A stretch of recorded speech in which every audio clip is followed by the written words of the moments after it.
ललिता श्री विशाखान्वितांश। जय श्री कृष्ण चैतन्य प्रभु नित्यानंद श्री अद्वैत गदाधर श्रीवासदि गौर भक्त वृंद। हरे कृष्णा कृष्णा कृष्णा हरे हरे, हरे राम राम राम हरे हरे। साधु साधु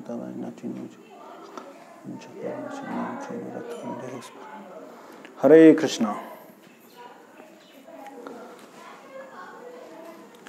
ಸೊ ಈಗ ಆಧುನಿಕ ಜಗತ್ತಿನಲ್ಲಿ ಒಂದು ಧಾರಣೆ ಇದೆ, ಅದು ಎಲ್ಲರೂ ಅದನ್ನು ನಂಬುತ್ತಾರೆ. ಜಗತ್ತಿನಾದ್ಯಂತ ವಿಶ್ವದಾದ್ಯಂತ ಎಲ್ಲರೂ ಏನು ನಂಬ್ತಾರಂದರೆ ನಾವು ತುಂಬ ವಿಕಾಸ ಪ್ರಗತಿ ಮತ್ತು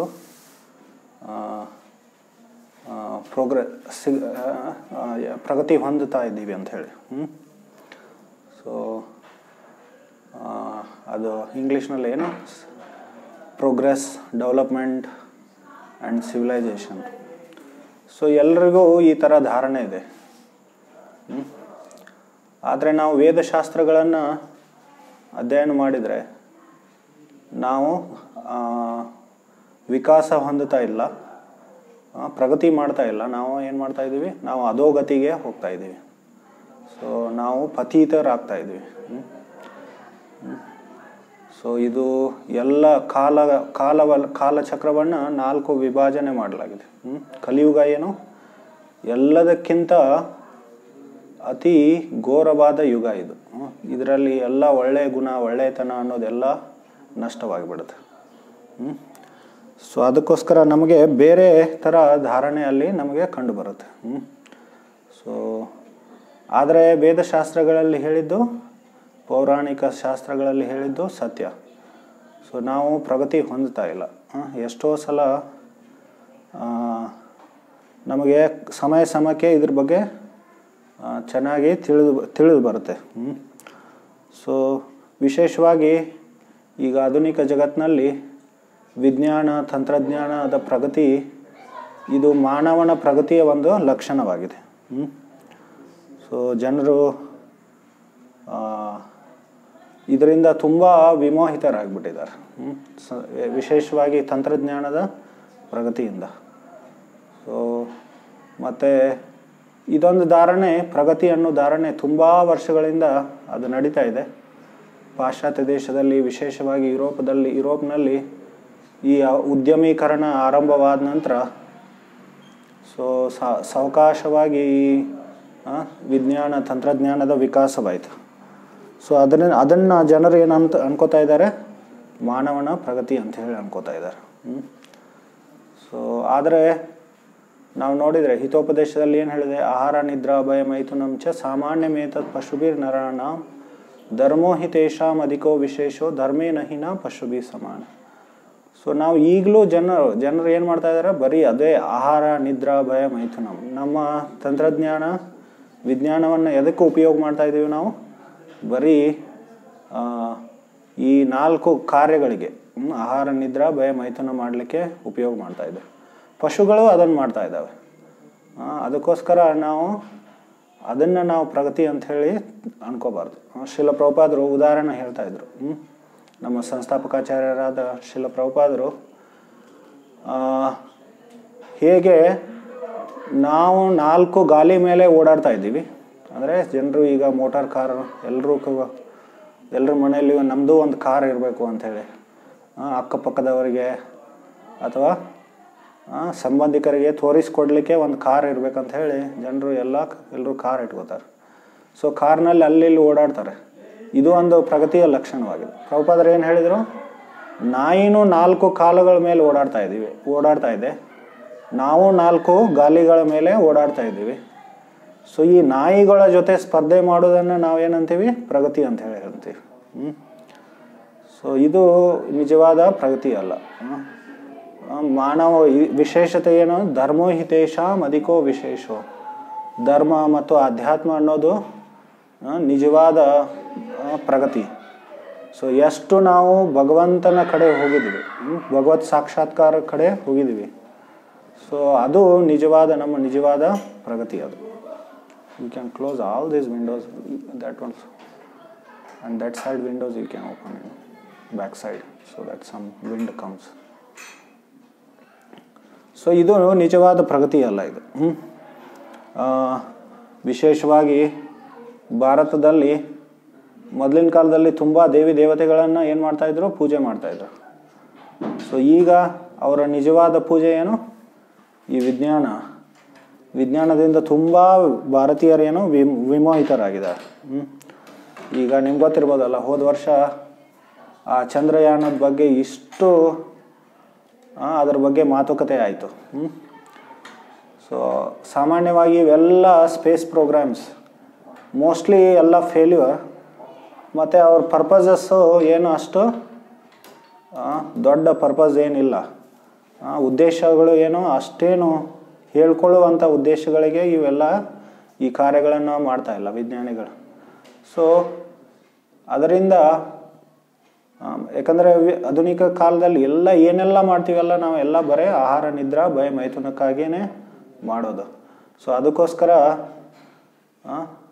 ಸೊ ಈ ನಮ್ಮ ದೇಹಗಳು, ನಮ್ಮ ಉದ್ದೇಶಗಳು ಏನು ಅಷ್ಟೊಂದು ಹೇಳಿಕೊಳ್ಳುವಂಥ ಉದ್ದೇಶಗಳು ಅಥವಾ ಧ್ಯೇಯಗಳಿಲ್ಲ. ಆದರೆ ತುಂಬ ಇದರಿಂದ ಏನು ಜನರು ವಿಮೋಹಿತರಾಗಿದ್ದಾರೆ.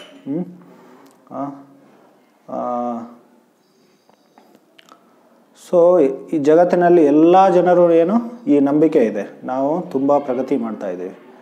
ಮತ್ತು ಈ ವಿಜ್ಞಾನ ಮತ್ತು ತಂತ್ರಜ್ಞಾನ ಅದನ್ನು ಏನು ಮಾಡಿದೆ, ಅದಕ್ಕೆ ಸಹಾಯ ಮಾಡಿದೆ. ಆದರೆ ವಿಜ್ಞಾನಿಗಳು ಏನು ಹೇಳ್ತಾ ಇದ್ರು ಆರಂಭದಲ್ಲಿ, ವಿಜ್ಞಾನಿಗಳು ದೊಡ್ಡ ದೊಡ್ಡ ರಾಜಕಾರಣಿಗಳು, ನೀವು ಅವರ ವಿಜ್ಞಾನದ ಮೂಲಕ ನಾವು ಏನು ಈ ಪ್ರಕೃತಿಯ ಮೇಲೆ ಪ್ರಭುತ್ವವನ್ನು ನಾವು ಮಾಡ್ತೀವಿ ಅಂತ ಹೇಳಿ ಹೇಳ್ಕೊತಾ ಇದ್ರು. ಸೊ ನಾವು ಪ್ರಕೃತಿಯನ್ನು ಜಯಿಸ್ತೀವಿ, ಪ್ರಕೃತಿಯ ನಿಯಮಗಳನ್ನು ಜಯಿಸ್ತೀವಿ ಅಂತ ಹೇಳಿ ಅವರು ಹೇಳ್ಕೊತಾ ಇದ್ರು. ಆದರೆ ಏನಾಗಿದೆ ಈಗ, ಅದು ವಿಪರೀತವಾಗಿದೆ. ಅದರ ಅರ್ಥ ಏನಂದರೆ, ಈಗ ನೋಡಿ, ಈಗ ಇವರು ಪ್ರಕೃತಿಯನ್ನು ಜಯಿಸಲು ಹೋಗಿದ್ರು, ಆದರೆ ಅದರ ಪ್ರಭಾವ ಪರಿಣಾಮ ಏನಾಗಿದೆ, ಸೊ ಪ್ರಕೃತಿಯಲ್ಲಿ ಇಷ್ಟು ವಿಕೋಪಗಳು ಹೆಚ್ಚಿಗೆ ಆಗಿಬಿಟ್ಟಿದೆ. ಸೊ ಪ್ರತಿ ಒಂದು 2-3 ತಿಂಗಳಿನಲ್ಲಿ ಒಂದು 4-5-6 ತಿಂಗಳ ಒಳಗಡೆ ಏನಾದರೂ ಒಂದು ವಿಕೋಪ ಬಂದು ಎಲ್ಲ ಕಡೆ ಜನರನ್ನು ಕೊಂದು ಹಾಕತ್ತೆ. ಸೊ ಒಂದೊಂದು ಸಲ ಪ್ರವಾಹ ಬರುತ್ತೆ, ನೀರಿನ ಪ್ರವಾಹ ಬರುತ್ತೆ, ಅದರಿಂದ ಜನ ಸಾಯ್ತಾರೆ. ಒಂದೊಂದು ಸಲ 1-2-3 ವರ್ಷದಿಂದ ನಿಮಗೆ ಗೊತ್ತಿರ್ಬೋದಲ್ಲ, ಹೀಟ್ ವೇವ್ಸ್ ಬಂದಿತ್ತು, ಹೆಚ್ಚಿಗೆ ಆಗಿತ್ತು. ಸೊ ಅದರಿಂದ ಜನ ಸತ್ರು. ಸೊ ಈ ಥರ ಏನಾದರೂ ಬಂದು, ಈಗ ಈ ಕೊರೋನಾ ಥರ ಮಹಾಮಾರಿ ಬಂದಿದೆ, ಜನರು ಸಾಯ್ತಾ ಇದ್ದಾರೆ. ಸೊ ನಾವು ಹೋದ ಸಲನೂ ಚರ್ಚೆ ಮಾಡಿದ್ದೀವಿ, ಎಷ್ಟೋ ಸಲ ಈ ಥರ ಮಹಾಮಾರಿಗಳು ಬಂದಿದೆ.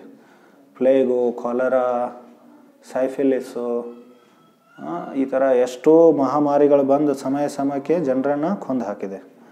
ಸೊ ನಾವು ಪ್ರಕೃತಿ ಮೇಲೆ ನಾವು ಪ್ರಭುತ್ವವನ್ನು ಸ್ಥಾಪನೆ ಮಾಡಲಿಕ್ಕೆ ನಾವು ಪ್ರಯತ್ನ ಮಾಡ್ತಾ ಇದ್ದೀವಿ. ಆದರೆ ಪ್ರಕೃತಿ ನಮ್ಮನ್ನು ಏನು ಮಾಡ್ತಾ ಇದೆ, ನಮ್ಮನ್ನು ಚೆನ್ನಾಗಿ ಕಾಲಕ್ಕೆ ಚೆನ್ನಾಗಿ ನಮ್ಮನ್ನು ಸದೆ ಬಿಡುತ್ತೆ.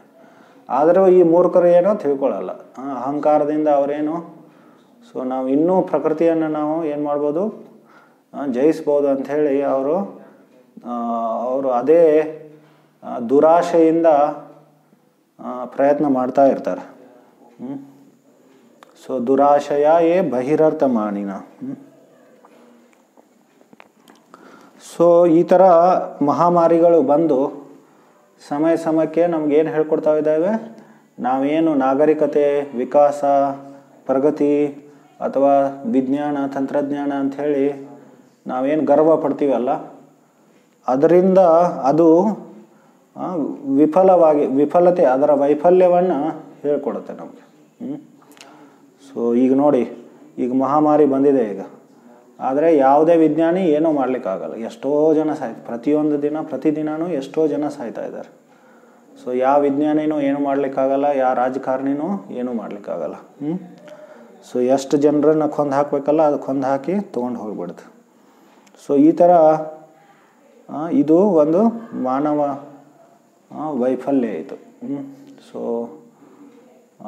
ಆದರೆ ಇವರೇನೋ ತಿಳ್ಕೊತಾರೆ, ನಾವು ಇನ್ನೂ ಪ್ರಗತಿ ಮಾಡಿ ಒಂದಿನ ಏನು ಮಾಡ್ತೀವಿ ನಾವು, ಸೊ ಇವೆಲ್ಲ ಸಮಸ್ಯೆಗಳನ್ನು ಪರಿಹರಿಸ್ತೀವಿ ಅಂಥೇಳಿ. ಆದರೆ ಇದೊಂದು ಒಂದು ನಿರಾಶೆ ಅಷ್ಟೇ ಸಿಗುತ್ತೆ ಅವ್ರಿಗೆ, ಮತ್ತೇನೂ ಸಿಗಲ್ಲ. ಸೊ ಭಗವದ್ಗೀತೆಯಲ್ಲಿ ಹೇಳಿದೆ, ಮೋಗ ಆಶಾ ಮೋಗ ಕರ್ಮಾನು ಮೋಗ ಜ್ಞಾನ ವಿಚೇತಸ ರಾಕ್ಷಸಿಂ ಆಸುರಿಂ ಚೈವ ಪ್ರಕೃತಿ ಮೋಹಿನಿಂ ಶ್ರಿತಃ.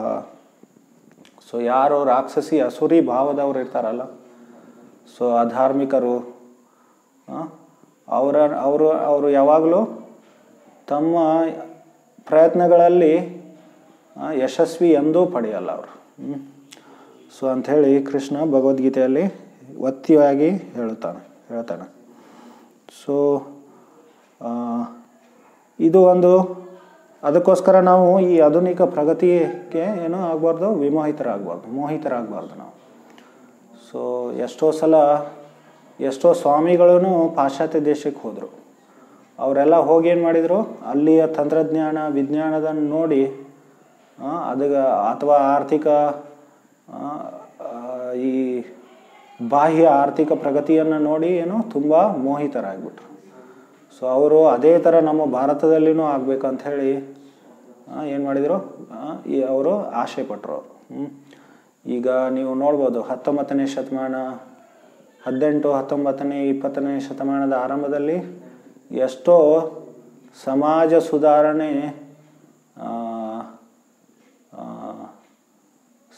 ಸುಧಾರಣೆ ಆಂದೋಲನಗಳು ನಡೆದು, ಚಳುವಳಿಗಳು ನಡೆದು.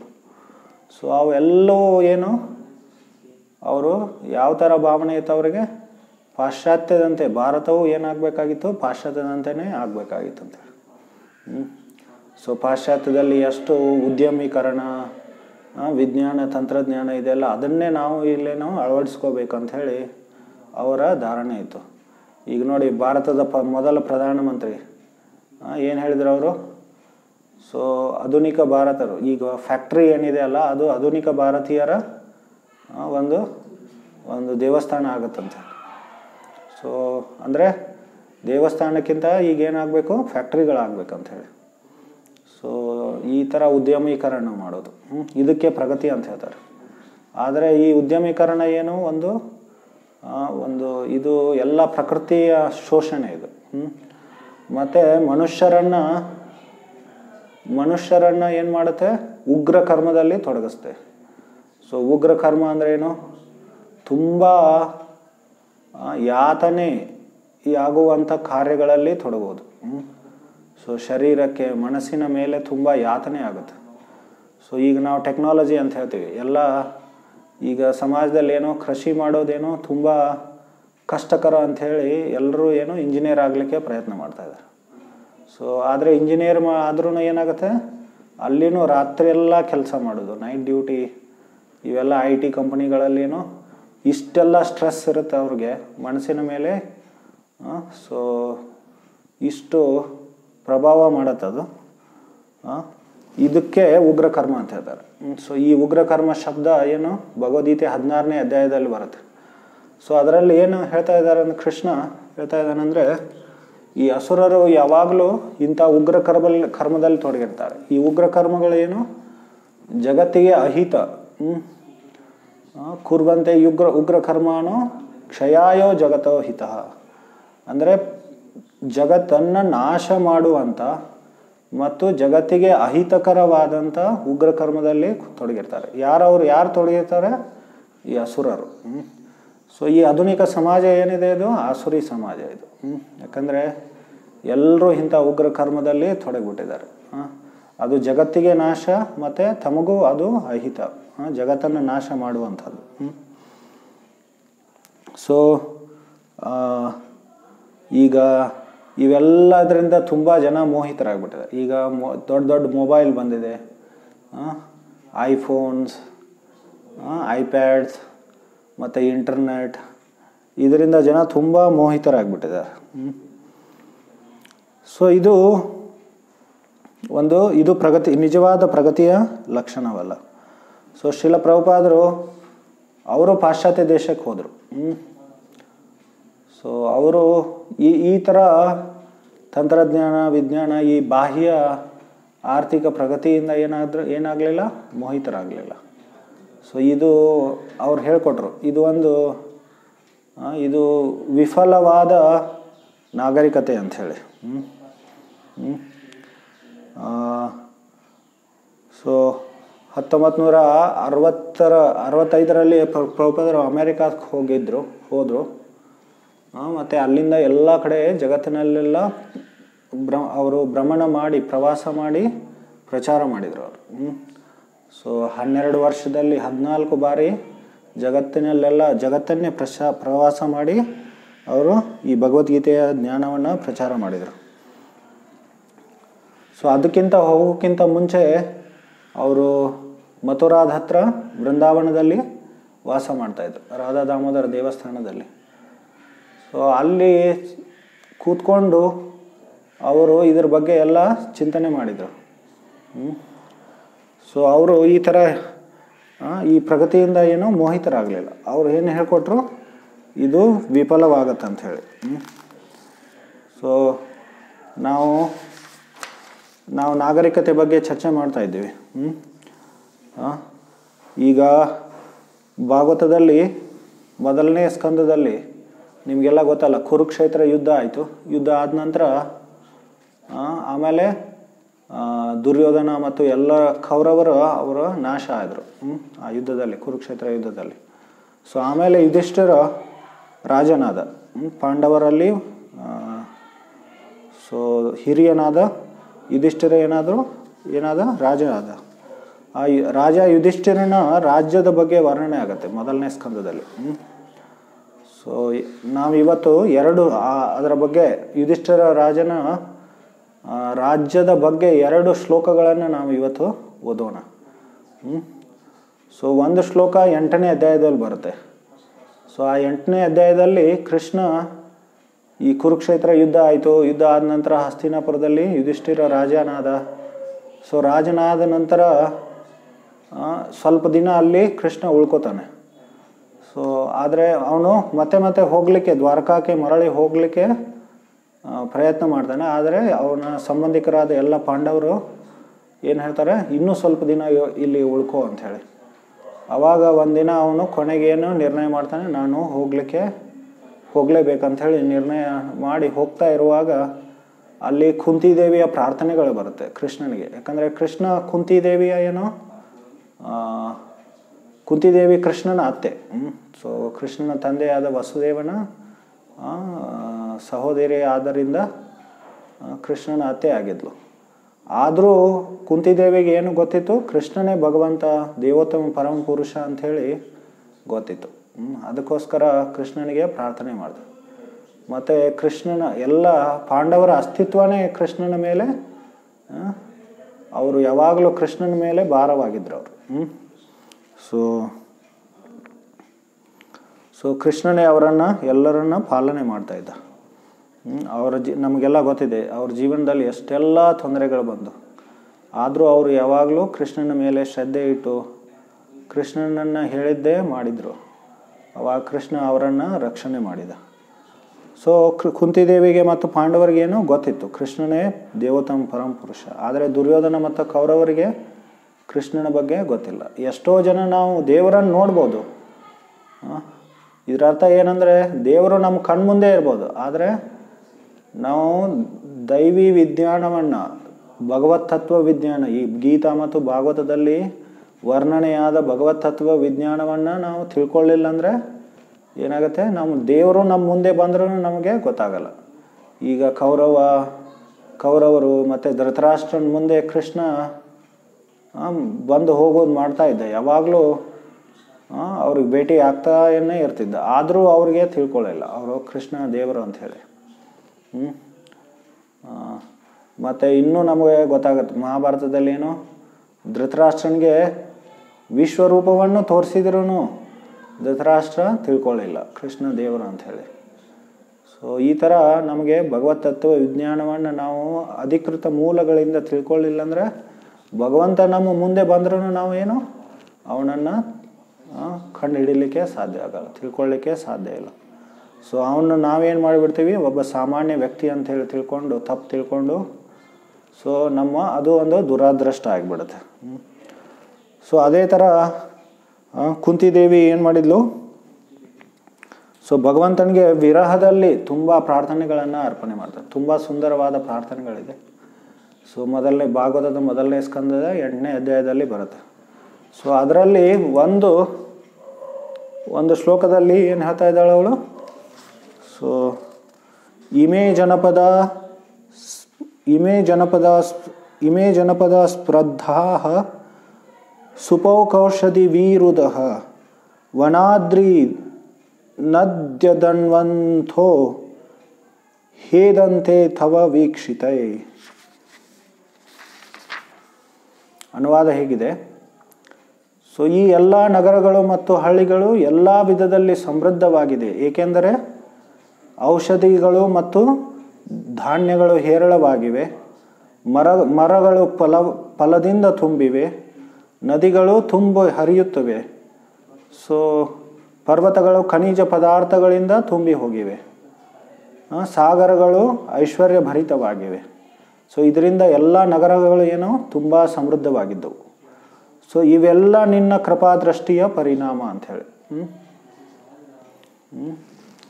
ಸೊ ಈಗ ಯಾವ ಜನಪದಗಳು ಅಂದರೆ ಯಾವ ನಗರ ಹಳ್ಳಿಗಳ ಬಗ್ಗೆ ಅವಳು ವರ್ಣನೆ ಮಾಡ್ತಾ ಇದ್ದಾಳೆ ಕುಂತಿದೇವಿ. ಸೊ ಅವಳು ಯುಧಿಷ್ಠಿರನ ರಾಜ್ಯದ ಬಗ್ಗೆ ವರ್ಣನೆ ಮಾಡ್ತಾ ಇದ್ದಾಳೆ. ಅಂದರೆ ಯುಧಿಷ್ಠಿರನ ರಾಜ್ಯದಲ್ಲಿ ಎಲ್ಲ ಸಮೃದ್ಧವಾಗಿ ಇತ್ತು. ಸೊ ಏನೇನು ಹೇಳ್ತಾ ಇದ್ದಾಳೆ ಇಲ್ಲಿ, ಔಷಧಿಗಳ ಬಗ್ಗೆ ಹೇಳ್ತಾ ಇದ್ದಾಳೆ, ಧಾನ್ಯಗಳ ಬಗ್ಗೆ, ಔಷಧಿಗಳು ಮತ್ತು ಧಾನ್ಯಗಳು ಹೇರಳವಾಗಿದ್ದವು, ಮತ್ತು ಮರಗಳು ಫಲದಿಂದ ತುಂಬಿದ್ದವು. ಸೊ ನದಿಗಳು ಏನು ಹರಿತಾ ಇದ್ದವು. ಸೊ ಪರ್ವತಗಳು ಏನು ಖನಿಜ ಪದಾರ್ಥಗಳಿಂದ ಸಮೃದ್ಧವಾಗಿದ್ದವು, ಮತ್ತು ಸಾಗರಗಳು ಐಶ್ವರ್ಯ ಭರಿತ. ಸಾಗರಗಳು ಐಶ್ವರ್ಯ ಭರಿತ ಅಂದ್ರೆ ಏನು, ಈ ಎಲ್ಲ ಮಣಿಗಳು, ಮಾಧುರ್ಯ ಅಥವಾ ಡೈಮಂಡ್ಸ್, ವಜ್ರಗಳು ಎಲ್ಲ ಎಲ್ಲಿ ಸಿಗ್ತಾ ಇದ್ದು, ಸಮುದ್ರದಲ್ಲಿ ಸಿಗ್ತಾ ಇದ್ದು. ಸೊ ಇದರಿಂದ ಸಾಗರಗಳು ಐಶ್ವರ್ಯ ಭರಿತವಾಗಿದೆ. ಸೊ ನಮ್ಮ ಮಾನವ ಜೀವನಕ್ಕೆ ಏನು ಬೇಕು, ನಮಗೆ ಔಷಧಿಗಳು ಬೇಕು, ಧಾನ್ಯಗಳು ಬೇಕು, ಮರದಿಂದ ಹಣ್ಣು ಹಂಪಲುಗಳು ಬೇಕು. ಸೊ ನದಿಗಳು ಹರಿಬೇಕು, ಯಾಕಂದರೆ ನೀರು ತುಂಬ ಮಹತ್ವವಾದದ್ದು. ಸೊ ನದಿಗಳು ಬತ್ತಿ ಬಿಡಬಾರ್ದು. ಮತ್ತು ಖನಿಜ ಪದಾರ್ಥಗಳು ಬೇಕು. ನಾವು ಏನಾದರೂ ಕಬ್ಬಿನ ಅಥವಾ ಇಂಥದ್ದೆಲ್ಲ ಅವನ್ನೆಲ್ಲ ಏನು ಎಲ್ಲಿ ಪರ್ವತಗಳಿಂದ ಸಿಗ್ತಾಯಿತ್ತು. ಸೊ ಮತ್ತು ಇವೆಲ್ಲ ವಜ್ರ ವೈಡೂರ್ಯ, ಸೊ ಇಂಥವೆಲ್ಲ ಎಲ್ಲಿ ಸಾಗರದಿಂದ ಸಿಗ್ತಾಯಿತ್ತು. ಸೊ ಇವೆಲ್ಲ ಸಮೃದ್ಧವಾಗಿ ಉಪಲಬ್ಧವಿದ್ದು ಯುಧಿಷ್ಠಿರನ ರಾಜ್ಯದಲ್ಲಿ. ಸೊ ಮೊದಲನೇದು ಏನು ಹೇಳ್ತಾ ಇದ್ದಾಳೆ ಅವಳು ಕುಂತಿದೇವಿ, ಔಷಧಿಗಳು ಅಂತ ಹೇಳ್ತಾ ಇದ್ದಾಳೆ. ಸೊ ಈಗ ನೋಡಿ ಕೊರೋನಾ ಬಂದ್ಬಿಟ್ಟಿದೆ, ಆದರೆ ಅದಕ್ಕೆ ಯಾವುದೇ ಔಷಧಿ ಇಲ್ಲ. ಸೊ ಆದರೆ ಯುಧಿಷ್ಠಿರನ ರಾಜ್ಯದಲ್ಲಿ ಈ ಥರ ಇರಲಿಲ್ಲ. ಸೊ ಎಲ್ಲ ಹೇರಳವಾಗಿತ್ತು ಔಷಧಿಗಳು. ಮತ್ತು ಔಷಧಿಗಳನ್ನು ಈಗ ಎಷ್ಟು ಕಾಸ್ಟ್ಲಿ ಇರುತ್ತಲ್ಲ, ಎಷ್ಟು ಅದಕ್ಕೆ ನಾವು ದುಡ್ಡು ಕೊಡಬೇಕಾಗತ್ತೆ.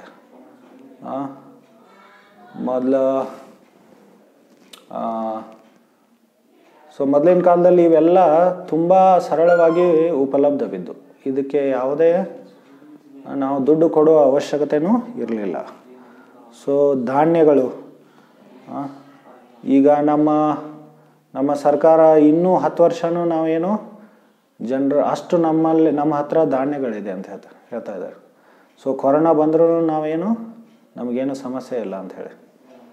ಸೊ ಆದರೂ ನಾವು ಎಲ್ಲ ಜಗತ್ತಿನ ಎಲ್ಲ ಪರಿಸ್ಥಿತಿಯನ್ನು ನೋಡಿದ್ರೇನು, ಸೊ ಈ ಕೊರೋನಾ ಮಹಾಮಾರಿ ಇದೇ ಥರ ಮುಂದುವರೆದ್ರೆ ಜನರಿಗೆ ತಿನ್ನಲಿಕ್ಕೆ ಆಹಾರ ಇರಲ್ಲ. ಯಾಕಂದರೆ ಈಗಿನ ಕಾಲದಲ್ಲಿ ಅರ್ಥವ್ಯವಸ್ಥೆ ಇದು ಕೃತ್ರಿಮವಾದ ಅರ್ಥವ್ಯವಸ್ಥೆ. ಇದು ಕೃತ್ರಿಮವಾದ ಅರ್ಥವ್ಯವಸ್ಥೆ ಅದರ ಅರ್ಥ ಏನು, ನಾವು ಯಾವುದು ಜೀವನಕ್ಕೆ ಅವಶ್ಯಕತೆ ಇಲ್ಲ ಅದರ ಉತ್ಪಾದನೆ ಮಾಡೋದು, ಅದನ್ನು ಉತ್ಪಾದನೆ ಮಾಡಿ ಅದನ್ನು ಮಾರಾಟ ಮಾಡೋದು, ಮಾರಾಟ ಮಾಡಿ ಅದರಿಂದ ದುಡ್ಡು ಸಂಪಾದನೆ ಮಾಡೋದು. ಸೊ ಇದಕ್ಕೆ ಅರ್ಥವ್ಯವಸ್ಥೆ ಅಂತ ಹೇಳ್ತಾರೆ ಈಗಿನ ಕಾಲದಲ್ಲಿ. ಸೊ ಆದರೆ ಇಲ್ಲಿ ಏನು ಹೇಳ್ತಾ ಇದ್ದಾಳೆ, ಧಾನ್ಯಗಳು ಹೇರಳವಾಗಿತ್ತು. ಸೊ ಮತ್ತು ಮರಗಳಲ್ಲಿ ತುಂಬ ಫಲದಿಂದ, ಮರಗಳೆಲ್ಲ ತುಂಬ ಫಲದಿಂದ ತುಂಬಿ ಹೋಗ್ಬಿಟ್ಟಿದ್ದವು. ನದಿ ನೀರು, ಈಗಿನ ಕಾಲದಲ್ಲಿ ಎಷ್ಟೋ ನದಿಗಳು ಬತ್ತಿ ಹೋಗುತ್ತೆ. ಸೊ ನೀರಿನ ಸಮಸ್ಯೆ ಎಷ್ಟು ಸಮಸ್ಯೆ ಇದೆ, ಎಷ್ಟು ದೊಡ್ಡ ಸಮಸ್ಯೆ ಇದು.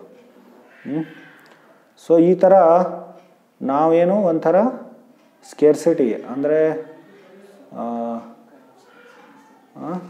ನಾವು ಈಗ ಸ್ಕೇರ್ಸಿಟಿಯಲ್ಲಿ ಇದ್ದೀವಿ ಈಗಿನ ಕಾಲದಲ್ಲಿ. ಸೊ ಇವನ್ನ ಬಿಟ್ಟು ಔಷಧಿ, ಧಾನ್ಯಗಳು, ಫಲಗಳು, ನೀರು, ಖನಿಜ ಪದಾರ್ಥಗಳು ಮತ್ತು ಐಶ್ವರ್ಯ ಸಾಗರಗಳಿಂದ ಇವೆಲ್ಲ ಐಶ್ವರ್ಯಗಳನ್ನು ಇದನ್ನು ಬಿಟ್ಟು ಏನಾದರೂ ಬೇಕಾ ನಮಗೆ ಜೀವನಕ್ಕೆ, ಮನುಷ್ಯ ಜೀವನಕ್ಕೆ? ನಾವು ಅನ್ಬೋದು ಅವ್ರ ಹತ್ರ ಮೊಬೈಲ್ ಇಲ್ಲ, ಇಂಟರ್ನೆಟ್ ಇಲ್ಲ ಅಂಥೇಳಿ. ಇಂಟರ್ನೆಟು ಮೊಬೈಲ್ ಅವಶ್ಯಕತೆ ಇಲ್ಲ ಜೀವನಕ್ಕೆ. ಅಥವಾ ಟೀ ಕಾಫಿ ಇರಲಿಲ್ಲ. ನಾವೀಗ ಚಿಕ್ಕಮಗಳೂರು ಚಿಕ್ಕಮಗಳೂರಿನಲ್ಲಿ ಏನು ಗರ್ವದ ವಿಷಯ ಏನು, ಚಿಕ್ಕಮಗಳೂರಿನಲ್ಲಿ ಮೊದಲ ಬಾರಿ ಕಾಫಿಯನ್ನು ಬೆಳಿಲಿಕ್ಕೆ ಆರಂಭ ಮಾಡಿದ್ರಂತೆ. ಸೊ ನಾವಿಲ್ಲಿ ಸೈನ್ ಬೋರ್ಡ್ ಹಾಕಿರ್ತೀವಿ ಇಲ್ಲಿ ರೋಡ್ನಲ್ಲಿ, ಕಾಫಿ ನಾಡಿಗೆ ನಿಮಗೆ ಶುಭಾಶಯಗಳು ಅಂತ ಹೇಳಿ. ಸೊ ಇದು ನಮ್ಮ ಗರ್ವದ ವಿಷಯ. So coffee, tea, internet, mobile, laptop ಇವೆಲ್ಲ ಅವಶ್ಯಕತೆ ಹೇಳಿಲ್ಲ. ಕಾರು, ಈ ಥರ ದೊಡ್ಡ ದೊಡ್ಡ ರೋಡ್ಗಳು ಇವೆಲ್ಲ ಜೀವನಕ್ಕೆ ಅವಶ್ಯಕ. ಜೀವನಕ್ಕೆ ಏನು ಬೇಕು? ಔಷಧಿಗಳು, ಧಾನ್ಯಗಳು, ಫಲಗಳು, ನೀರು, ಖನಿಜ ಪದಾರ್ಥಗಳು ಮತ್ತು ಈ ಥರ ಐಶ್ವರ್ಯಗಳು ಬೇಕು. ಸಾಗರದಿಂದ ನಮಗೆ ಸಿಗುವ ಐಶ್ವರ್ಯಗಳು ಬೇಕು. ಇದರಲ್ಲಿ ಒಂದು ಅವಶ್ಯಕತೆಯನ್ನು ಕುಂತಿದೇವಿಯನ್ನು ವರ್ಣನೆ ಮಾಡಿಲ್ಲ. ಯಾವುದು ನಿಮ್ಗೆ ಗೊತ್ತಾ? ಹಾಲು, ಹಸುವಿನ ಹಾಲು ಬಗ್ಗೆ ಅವಳು ವರ್ಣನೆ ಮಾಡಿಲ್ಲ. ನಾವು ಇನ್ನೊಂದು ಶ್ಲೋಕ ಓದೋಣ. ಅದು ಈ ಅಧ್ಯಾಯದಿಂದ ಅಲ್ಲೋ, ಅದು 10ನೇ ಅಧ್ಯಾಯದಿಂದ. ಅದು ಸುತ ಮುನಿಗಳು ಅದನ್ನು, ಸುತ ಮಹರ್ಷಿಗಳು ಹೇಳ್ತಾರೆ ಅದನ್ನು, ಆ ಶ್ಲೋಕವನ್ನು. ಸೊ ಕುಂತಿದೇವಿ ಯಾವುದನ್ನು ಹೇಳೋದನ್ನು ಮರ್ತಿದ್ಲಲ್ಲ, ಯುಧಿಷ್ಠಿರನ ರಾಜ್ಯದ ಬಗ್ಗೆ, ಅದನ್ನು ಅವರು ಹೇಳ್ಕೊಡ್ತಾರೆ. ನಾವು ಅದ್ರ ಬಗ್ಗೆ ಚರ್ಚೆ ಮಾಡೋಣ. ಸೊ ಇಲ್ಲಿ ನಾನು ಪ್ರಭುಪಾದರು ಇದ್ರ ಮೇಲೆ ಭಾವಾರ್ಥ ಬರೆದಿದ್ರು. ಯಾವಾಗ ಬರೆದಿದ್ರು ಅವರು? ಅಮೆರಿಕಕ್ಕೆ ಹೋಗೋಕ್ಕಿಂತ ಮುಂಚೆ 1960ರ ದಶಕದ ಆರಂಭದಲ್ಲಿ ಎಲ್ಲೋ ಒಂದು ಹಳ್ಳಿ, ವೃಂದಾವನ. ಸೊ ಮಥುರಾದ ಹತ್ರ ವೃಂದಾವನ ಏನಿದೆ ಅಲ್ಲ, ಅದು ಒಂದು ಹಳ್ಳಿ. ಅದು ಜಗತ್ತಿನಲ್ಲಿ ಯಾರಿಗೂ ಅದ್ರ ಬಗ್ಗೆ ಗೊತ್ತೇನೂ ಇರಲಿಲ್ಲ. ಸೊ ಅಂಥ ಸ್ಥಾನದಲ್ಲಿ ಕೂತ್ಕೊಂಡು ಅವರು ಜಗತ್ತಿನ ಪರಿಸ್ಥಿತಿಯನ್ನು ನೋಡಿ ಇದ್ರ ಬಗ್ಗೆ ವರ್ಣನೆ ಮಾಡ್ತಾ ಇದ್ದಾರೆ. ಯುಧಿಷ್ಠಿರನ ರಾಜ್ಯ ಮತ್ತು ಈಗಿನ ಪರಿಸ್ಥಿತಿಯನ್ನು ಎರಡೂ ಹೋಲಿಕೆ ಮಾಡಿ ನಮಗೆ ಇಲ್ಲಿ ಅವರು ನಮಗೆ ಜ್ಞಾನವನ್ನು ಕೊಡ್ತಾ ಇದ್ದಾರೆ, ದಾರಿ ದೀಪ ಹಚ್ತಾ ಇದ್ದಾರೆ. ಸೊ ನಾವು ಭಾವಾರ್ಥ ಅವ್ರು ಬರೆದದ್ದನ್ನು ನಾವಿಲ್ಲಿ, ಮಾನವನ ಉನ್ನತಿಯು ನೈಸರ್ಗಿಕ ಕೊಡುಗೆಗಳಿಂದ ಸಮೃದ್ಧವಾಗುತ್ತದಲ್ಲದೆ ಬೃಹತ್ ಕೈಗಾರಿಕಾ ಉದ್ದಿಮೆಗಳಿಂದಲ್ಲ. ಈಗ ನೋಡಿ, ಎಕ್ಸಾಕ್ಟ್ಲಿ ಅಪೋಸಿಟ್. ಈಗಿನ ಜನ ಏನು ತಿಳ್ಕೊತಾ ಇದ್ದಾರೆ, ದೊಡ್ಡ ದೊಡ್ಡ ಎಲ್ಲ ರಾಜಕಾರಣಿಗಳೇನು ಇನ್ವೆಸ್ಟ್ಮೆಂಟ್ ಹೊರದೇಶಗಳಿಂದ ಜನರನ್ನು, ಇನ್ವೆಸ್ಟರ್ಸನ್ನು ತೊಗೊಂಡು ಬಂದು ಇಲ್ಲಿ ಕೈಗಾರಿಕಾ ಉದ್ದಿಮೆಗಳನ್ನು ಸ್ಥಾಪನೆ ಮಾಡಲಿಕ್ಕೆ ಪ್ರಯತ್ನ ಮಾಡ್ತಾರೆ ನಮ್ಮ ರಾಜಕಾರಣಿಗಳು. ಆದರೆ ಇಲ್ಲಿ ಪ್ರಭುಪಾದರು ಏನು ಹೇಳ್ತಾ ಇದ್ದಾರೆ, ನಮ್ಮ ಉನ್ನತಿ ಎಲ್ಲಿಂದ ಸಮೃದ್ಧ ಆಗುತ್ತೆ, ಮಾನವನ ಉನ್ನತಿ ಸಮೃದ್ಧಿ ಹೇಗೆ ಆಗುತ್ತೆ ಅಂದರೆ ನೈಸರ್ಗಿಕ ಕೊಡುಗೆಗಳಿಂದ. ಈ ಔಷಧಿಗಳು, ಧಾನ್ಯಗಳು, ಫಲಗಳು, ನದಿಗಳು, ಇದರಿಂದ ನಮಗೆ ಉನ್ನತಿ ಆಗುತ್ತೆ, ಸಮೃದ್ಧಿ ಬರುತ್ತೆ. ಸೊ ಈ ಥರ ಟೈಮ್ನಲ್ಲಿ ಈಗ ಮಹಾಮಾರಿ ಬಂದಿದೆಯಲ್ಲ, ಅವಾಗ ನಮ್ಗೆ ಇದ್ರ ಬಗ್ಗೆ ಗೊತ್ತಾಗುತ್ತೆ. ಸೊ ಸಾಮಾನ್ಯವಾಗಿ ನಮಗೆ ಅದ್ರ ಬಗ್ಗೆ ತಿಳುವಳಿಕೆ ಆಗಲ್ಲ ನಮಗೆ. ನಾವೇನು ತುಂಬ ಗರ್ವದಿಂದ, ಅಂಧಕಾರದಲ್ಲಿ, ಅಹಂಕಾರದಲ್ಲಿ ನಾವು ಪ್ರಗತಿ ಮಾಡ್ತಾ ಇದ್ದೀವಿ ಅಂಥೇಳಿ ಒಂದು ಭ್ರಮೆಯಲ್ಲಿ ಇರ್ತೀವಿ ನಾವು. ಆದರೆ ಈ ಟೈಮ್ನಲ್ಲಿ ನೋಡಿ, ಈಗ ಎಲ್ಲ ಅಸ್ತವ್ಯವಸ್ಥೆ ಆಗುತ್ತೆ. ಮತ್ತು ಯಾರಿಗೂ ತಿನ್ನಲಿಕ್ಕೆ ಆಹಾರ ಸಿಗಲ್ಲ, ಮತ್ತು ತಿನ್ನಲಿಕ್ಕೆ ಆಹಾರ ಸಿಗಲ್ಲ, ಮತ್ತು ಔಷಧಿಗಳು ಇಲ್ಲದೇ ಜನ ಸತ್ತು ಹೋಗ್ತಾರೆ. ಸೊ ಇವೆಲ್ಲ ನೈಸರ್ಗಿಕ ಕೊಡುಗೆಗಳು, ಇವೆಲ್ಲ ಕೈಗಾರಿಕೆ ಉದ್ಯಮಿಗಳಿಂದಲ್ಲ. ಈಗ ನೋಡಿ ಆಹಾರದ ಕೊರತೆ ಆದರೆ ಈಗ ನಾವು ನಮ್ಮ ಫ್ಯಾಕ್ಟ್ರಿನಲ್ಲಿ ಧಾನ್ಯಗಳನ್ನು ಬೆಳೆಸ್ಲಿಕ್ಕಾಗತ್ತಾ? ಧಾನ್ಯಗಳನ್ನು ನಾವು ಸೃಷ್ಟಿ ಮಾಡಿ ಎಲ್ಲ ಜನರಿಗೆ ಕೊಡ್ಲಿಕ್ಕಾಗತ್ತಾ? ಎಲ್ಲರ ಅವರ ಹಸಿವನ್ನು ನೀಗಿಸ್ಲಿಕ್ಕಾಗತ್ತಾ? ಇಲ್ಲಲ್ಲ. ಸೊ ಮತ್ತು ನಮಗೆ ನೀರಿನ ಸಮಸ್ಯೆ ಆದರೆ ನಾವೇನಾದರೂ ಎಷ್ಟು ಮಿಕ್ಸ್ ಮಾಡಿ ಏನಾದರೂ ನಾವು ಜನರಿಗೆ ಕೊಡ್ಬೋದಾ? ನಮ್ಮ ವಿಜ್ಞಾನಿಗಳು ಏನು ಪ್ರಯತ್ನ ಮಾಡಿದರು? ಆರ್ಟಿಫಿಷಿಯಲ್ ಕ್ಲೌಡ್ಸ್ ಅಂತೇಳಿ, ಅಂದರೆ ಕೃತ್ರಿಮ ಮೋಡಗಳನ್ನು ಸೃಷ್ಟಿ ಮಾಡುವ ಒಂದು ಪ್ರಯತ್ನವನ್ನು ಮಾಡಿದರು. ಆದರೆ ಅವರು ಆಗಲಿಲ್ಲ ಅದು. ಸೊ ಆದರೂ ಪ್ರಯತ್ನ ಮಾಡಿದ್ರೂ ಏನಾಗತ್ತೆ, ಅವರು ಒಂದು ಸಮಸ್ಯೆಯನ್ನು ಪರಿಹರಿಸಲಿಕ್ಕೆ ಪ್ರಯತ್ನ ಮಾಡಿದರೆ 10 ಸಮಸ್ಯೆಗಳನ್ನು ಅವರು ಸೃಷ್ಟಿ ಮಾಡ್ತಾರೆ. ಒಬ್ಬ ಪಾಶ್ಚಾತ್ಯ ದೇಶದಲ್ಲಿ ಒಬ್ಬ ಬುದ್ಧಿಜೀವಿ ಇದ್ದ, ಬರ್ನಾರ್ಡ್ ಶಾ ಅಂಥೇಳಿ. ಅವನು ಹೇಳಿದ, science solves 1 problem and creates 10 problem by creating 10 problems ಅಂತೇಳಿ. ಅಂದರೆ ವಿಜ್ಞಾನ ಒಂದು ಸಮಸ್ಯೆಯನ್ನು 10 ಸಮಸ್ಯೆಯನ್ನು ಸೃಷ್ಟಿ ಮಾಡಿ ಒಂದು ಸಮಸ್ಯೆಯನ್ನು ಏನು ಮಾಡುತ್ತೆ, ಪರಿಹಾರ ಮಾಡುತ್ತೆ ಅಂತ ಹೇಳಿ. ಸೊ ಅವನು ಆ ಥರ ಹೇಳಿದ್ದ ಅವನು. ಸೊ ಇದು ಈ ಥರ ನಾವು ಮಾಡ್ತೀವಿ ನಾವು. ಸೊ ಅದಕ್ಕೋಸ್ಕರ ನಮಗೆ ಔಷಧಿಗಳನ್ನು ಈಗಾದರೂ ಹೇಗೆ ಸೃಷ್ಟಿ ಮಾಡ್ತಾರೆ? ಅವರು ಎಲ್ಲ ಪ್ರಕೃತಿಯಲ್ಲಿರುವ ವನಸ್ಪತಿಗಳನ್ನು ಅದರ ಎಸೆನ್ಸನ್ನು ತಗೊಂಡು ಅದರ ಕೆಮಿಕಲ್ ಕಂಪೋಸಿಷನ್ ಇದನ್ನು ಮಾಡಿ ಅದನ್ನೇ ಒಂದು ಈ ಥರ ಕ್ಯಾಪ್ಸುಲ್ಲು ಮತ್ತು ಟ್ಯಾಬ್ಲೆಟ್ಸು ಅಥವಾ ಮೆಡಿಸಿನ್ ಅಂಥೇಳಿ ಅದನ್ನು ತಮ್ಮ ಕಾಪಿ ರೈಟ್ ಮಾಡಿ ಏನು ಮಾಡಿಬಿಡ್ತಾರೆ, ಅದನ್ನು ತುಂಬ ದೊಡ್ಡ ಬೆಲೆಯಲ್ಲಿ ಅದನ್ನು ಏನು ಮಾಡೋದು, ಮಾರಾಟ ಮಾಡೋದು ಅದನ್ನು. ಸೊ ಇದು ಎಲ್ಲ ನೈಸರ್ಗಿಕ ಕೊಡುಗೆಗಳು. ಇವೆಲ್ಲ ಔಷಧಿಗಳು, ಧಾನ್ಯಗಳು, ಮರಗಳು, ಫಲಗಳು, ನದಿ, ನೀರು, ಖನಿಜ ಪದಾರ್ಥಗಳು ಇವೆಲ್ಲ. ಸೊ ಇವೆಲ್ಲ ಕೈಗಾರಿಕಾ ಉದ್ದಿಮೆಗಳಿಂದ ಬರಲ್ಲ. ಕೈಗಾರಿಕೆ ಉದ್ದಿಮೆಗಳಿಂದ ಏನು ಬರುತ್ತೆ, ನಮಗೇನು ಬೇಡಲ್ಲ ನಮ್ಮ ಜೀವನಕ್ಕೆ, ನಮ್ಮ ಜೀವನವನ್ನು ಕಠಿಣ ಮತ್ತು ಯಾತನಾಮಯ ಮತ್ತು ಕಷ್ಟವನ್ನು ಹೆಚ್ಚಿಗೆ ಮಾಡಲಿಕ್ಕೆ ಆ ಥರ ವಸ್ತುಗಳು ನಮಗೆ ಸಿಗುತ್ತೆ. ಬೃಹತ್ ಕೈಗಾರಿಕಾ ಉದ್ಯಮಿಗಳು ದೈವರಹಿತ ನಾಗರಿಕತೆಯ ಉತ್ಪನ್ನಗಳಾಗಿದ್ದು. ಸೊ ಇವೆಲ್ಲ ಉದ್ಯೋಗೀಕರಣ ಹೆಚ್ಚಿಗೆ ಆಯ್ತಲ್ಲ ಅಲ್ಲಿ, ಉದ್ಯಮೀಕರಣ ಪಾಶ್ಚಾತ್ಯ ಯುರೋಪ್ನಲ್ಲಿ. ಸೊ ಅದೆಲ್ಲ ಒಂಥರ ನಾಸ್ತಿಕ ನಾಗರಿಕತೆಯ ಉತ್ಪನ್ನ ಅದು, ಉತ್ಪಾದನೆ ಅದು. ಅದರ ಅರ್ಥ ಏನು?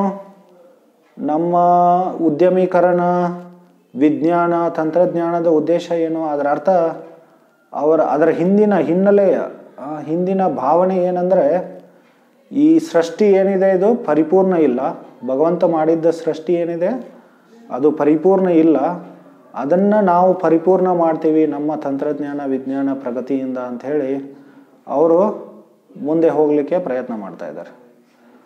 ಆದರೆ ಭಗವಂತನ ಸೃಷ್ಟಿ ಏನು ಪರಿಪೂರ್ಣವಾಗಿದೆ. ಮತ್ತು ಭಗವಂತ ಈ ಜಗತ್ತನ್ನು ಡೆಲಿಬ್ರೇಟ್ಲಿ, ಅಂದರೆ ಸೊ ಬೇಕಂತಲೇ ಸೊ ಬೇಕಂದೇ ಏನು ಮಾಡಿದ್ದಾನೆ ಕೃಷ್ಣ, ಇದು ದುಃಖಾಲಯಂ ಅಶಾಶ್ವತಂ ಅಂಥೇಳಿ, ಇದು ದುಃಖದ ಆಲಯವನ್ನು ಅಂಥೇಳಿ, ದುಃಖಾಲಯ ಅಂಥೇಳಿ ಮಾಡಿದ್ದಾನೆ ಕೃಷ್ಣ. ಸೊ ಇದನ್ನು ನಾವು ಸುಖಾಲಯ ಮಾಡಲಿಕ್ಕೆ ಪ್ರಯತ್ನ ಮಾಡ್ತಾ ಇದ್ದೀವಿ. ಮತ್ತು ಅದೊಂದು ಏನು, ಇದು ನಾಸ್ತಿಕ, ಇದು ದೈವರಹಿತ ನಿರೀಶ್ವರವಾದಿ ಭಾವನೆ, ಇದು ನಾಸ್ತಿಕ ಭಾವನೆ ಇದು. ಮತ್ತು ಇನ್ನೊಂದೇನು, ಈ ಜಗತ್ತಿನಲ್ಲಿ ನಾವು ಒಂದು ಹಂತದವರೆಗೆ ನಾವು ಸುಖವಾಗಿರ್ಬೋದು, ಶಾಂತಿಪೂರ್ವಕ ಜೀವನ ಮಾಡ್ಬೋದು ನಾವು. ಆದರೆ ಭಗವಂತನ ನಿಯಮ ಅಂದರೆ ಏನು, ಧರ್ಮವನ್ನು ಪಾಲನೆ ಮಾಡಬೇಕು. ಭಗವಂತ ಹೇಳಿಕೊಟ್ಟ ನಿಯಮಗಳಿಗೆ ಧರ್ಮ ಅಂತ ಹೇಳ್ತೀವಿ ನಾವು. ಸೊ ಆ ಎಲ್ಲ ನಿಯಮಗಳೇನು, ವೇದಶಾಸ್ತ್ರ, ಅದರ ಅನುಸಾರವಾಗಿ.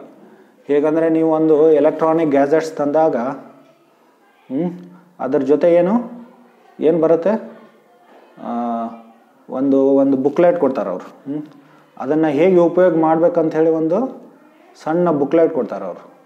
ಸೊ ಅದೇ ಥರ ಈ ಸೃಷ್ಟಿ ಮಾಡಿದಾಗ ಕೃಷ್ಣ ಬ್ರಹ್ಮನಿಗೆ ಈ ಎಲ್ಲ ವೇದಶಾಸ್ತ್ರಗಳನ್ನು, ವೇದ ಜ್ಞಾನವನ್ನು ಕೊಟ್ಟ. ಸೊ ಅದರ ಅನುಸಾರವಾಗಿ ನಾವು ಜೀವನ ಮಾಡಿದಾಗೇನು ಒಂದು ಹಂತದಲ್ಲಿ ನಾವು ಈ ಜಗತ್ತು ದುಃಖಾಲಯ ಆದ್ರೂ ಒಂದು ಹಂತದಲ್ಲಿ ನಾವು ಜೀವನವನ್ನು ಚೆನ್ನಾಗಿ ಮಾಡ್ಬೋದು. ಮಾಡಿ ವಿಶೇಷವಾಗಿ ನಾವು ಕೊನೆಗೆ ಭಗವತ್ ಸಾಕ್ಷಾತ್ಕಾರವನ್ನು ಪಡಿಬೋದು, ಜೀವನದ ಪರಿಪೂರ್ಣತೆ ಸಿದ್ಧಿ ಅಂತ ಹೇಳ್ತೀವಲ್ಲ. ಮತ್ತು ಇನ್ನೊಂದು ಶ್ರೀಲ ಪ್ರಭುಪಾದರು ಭಗವದ್ಗೀತೆಯ 3ನೇ ಅಧ್ಯಾಯದ 10ನೇ ಶ್ಲೋಕದ ಭಾವಾರ್ಥದಲ್ಲಿ ಏನು ವರ್ಣನೆ ಮಾಡ್ತಾರೆ, ಈ ಸೃಷ್ಟಿಯ ಉದ್ದೇಶ ಏನಂತ ಹೇಳಿ ವರ್ಣನೆ ಮಾಡ್ತಾರೆ.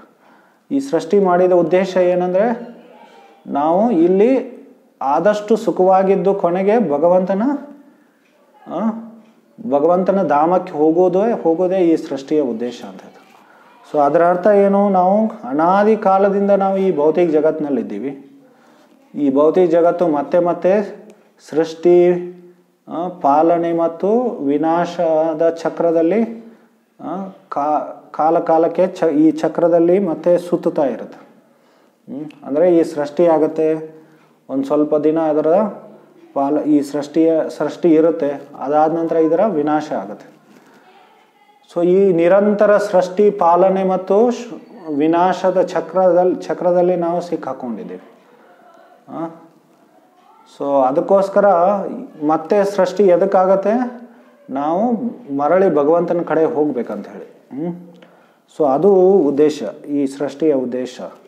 ಆದರೆ ನಾವು ಅದನ್ನು ತಿಳ್ಕೊಳ್ಳಲ್ದೆ ಏನು, ನಾವು ಇಲ್ಲೇ ಸುಖಾಲಯ ಮಾಡೋಣ ಅಂಥೇಳಿ ನಾವು ಈ ಪ್ರಗತಿ ವಿಜ್ಞಾನದಿಂದ ಪ್ರಯತ್ನ ಮಾಡ್ತಾ ಇದ್ದೀವಿ.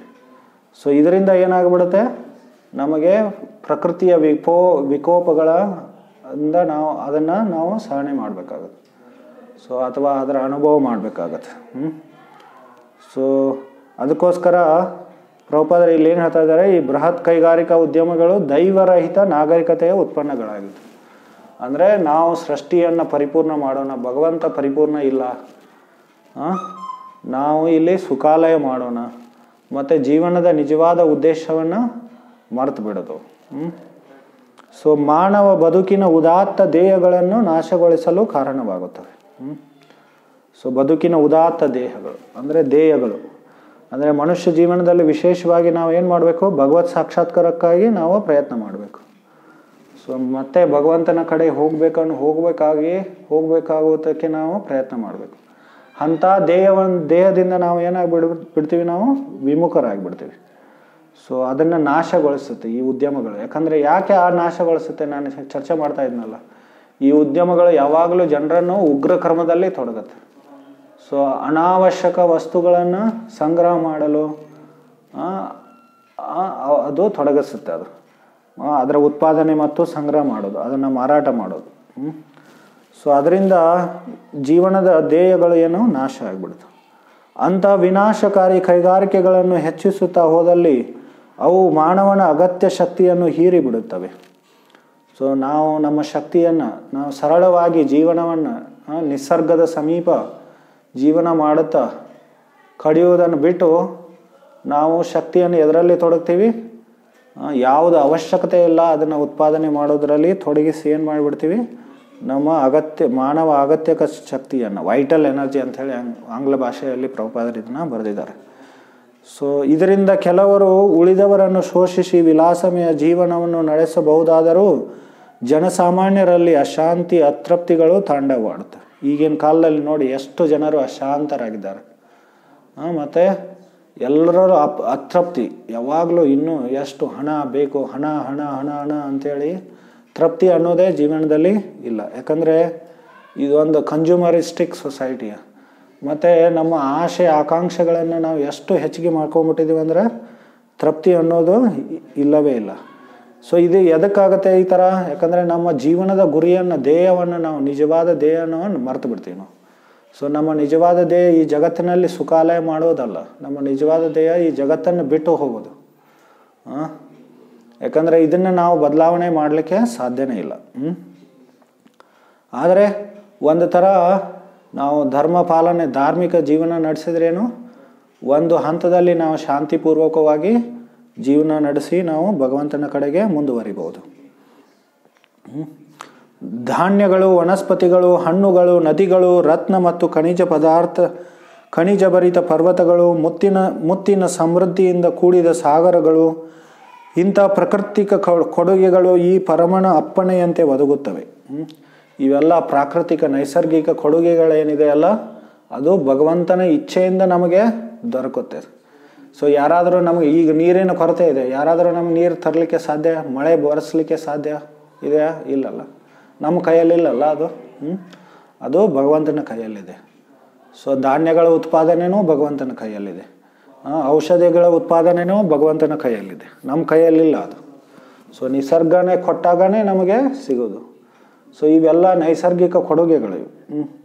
ಸೊ ಯಾವಾಗ ಜನರು ಅಧಾರ್ಮಿಕರಾಗ್ತಾರಲ್ಲ, ಆವಾಗ ನಿಸರ್ಗ ಏನು ಮಾಡಿಬಿಡುತ್ತೆ, ಅವನ್ನ ಕಡಿಮೆ ಮಾಡಿಬಿಡುತ್ತೆ. ಆ ಸಪ್ಲೈ ಏನಿರುತ್ತಲ್ಲ ಅದನ್ನು ಕಡಿಮೆ ಮಾಡಿಬಿಡುತ್ತೆ. ಅವನ ಇಚ್ಛೆಯಂತೆ ಐಹಿಕ ಪ್ರಕೃತಿಯು ಅವುಗಳನ್ನು ಹೇರಳವಾಗಿ ಉತ್ಪತ್ತಿ ಮಾಡುತ್ತಿದೆ ಮತ್ತು ಕೆಲವು ವೇಳೆ ಅವುಗಳನ್ನು ಮಿತಗೊಳಿಸುತ್ತದೆ. ಪ್ರಕೃತಿಯ ಈ ದೈವಿ ಕೊಡುಗೆಗಳನ್ನು ಮಾನವ ಜೀವಿ ತನ್ನ ಅನುಕೂಲಕ್ಕೆ ತಕ್ಕಂತೆ ಬಳಸಿಕೊಳ್ಳುವುದು ಪ್ರಕೃತಿಯ ನಿಯಮವಾಗಿದೆ. ಸೊ ನಾವು ಏನು ಮಾಡಬೇಕು, ಅದನ್ನು ಬಳಸ್ಕೋಬೇಕು, ಆದರೆ ಅವನ್ನ ಶೋಷಣೆ ಮಾಡಬಾರ್ದು. ಐಹಿಕ ಪ್ರಕೃತಿಯ ಮೇಲೆ ಪ್ರಭುತ್ವವನ್ನು ಸ್ಥಾಪನೆ ಮಾಡುವಂಥ ಶೋಷಕ ಉದ್ದೇಶಕ್ಕೆ ಒಳಗಾಗದೆ ತೃಪ್ತಿ ಎನಿಸುವಷ್ಟು ಸಮೃದ್ಧವಾಗುವುದು ಕೂಡ ಪ್ರಕೃತಿ ನಿಯಮವೇ.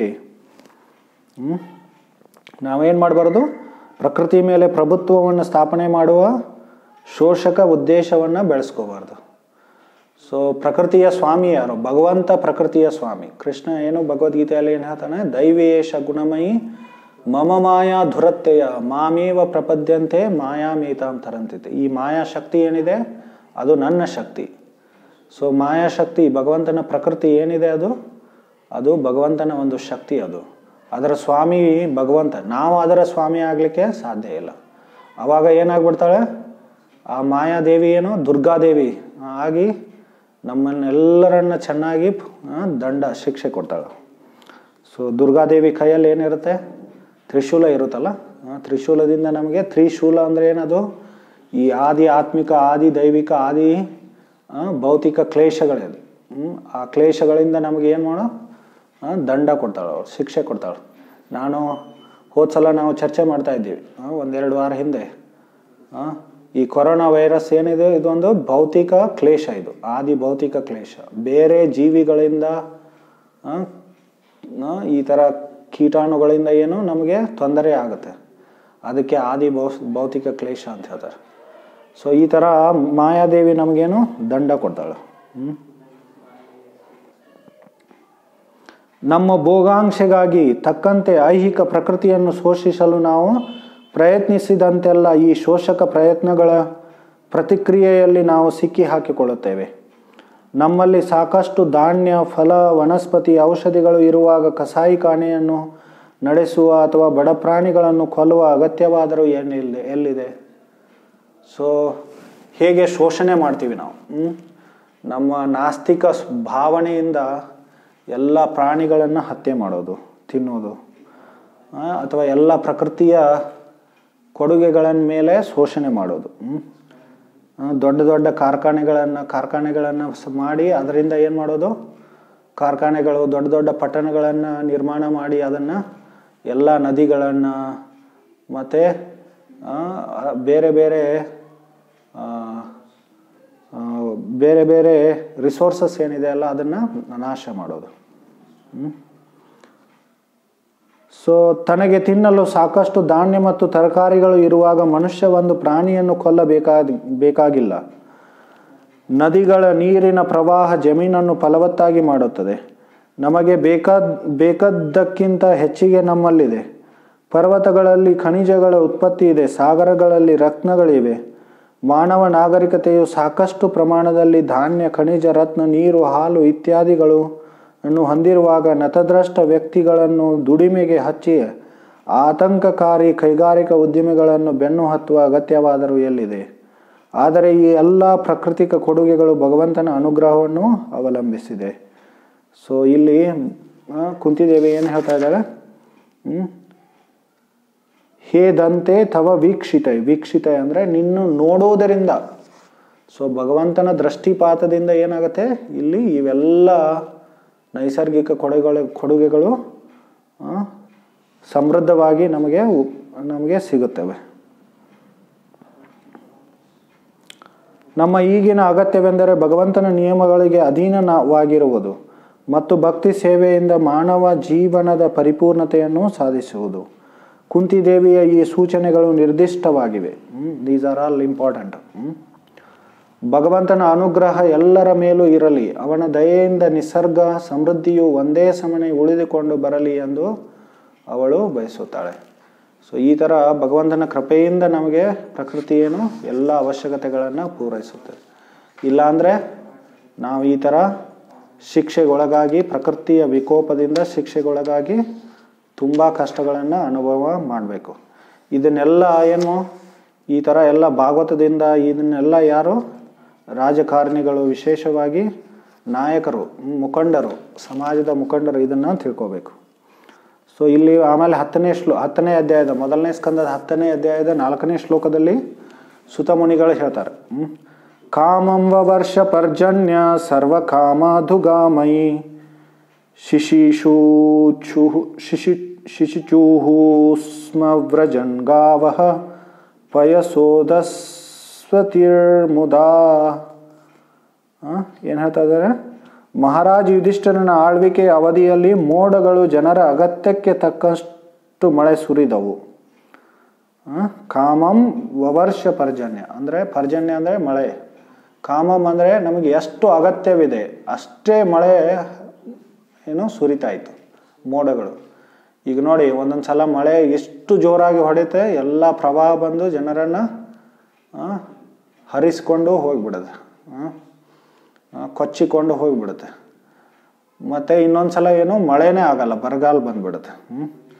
ಸೊ ಆದರೆ ಮಹಾರಾಜ ಯುಧಿಷ್ಠಿರನ ಆಳ್ವಿಕೆಯಲ್ಲಿ ಏನಿತ್ತು, ಮೋಡಗಳು ಅಗತ್ಯಕ್ಕೆ ತಕ್ಕಷ್ಟು ಮಳೆಯನ್ನು ಸುರಿಸಿದವು. ಸರ್ವಕಾಮ ದುಗಾಮಹಿ, ಮತ್ತು ಭೂಮಿ ಏನಿತ್ತು, ಭೂಮಿ ಜನರ ಎಲ್ಲ ಅಗತ್ಯಗಳನ್ನು ಸಮೃದ್ಧವಾಗಿ ಉತ್ಪಾದಿಸಿದವು.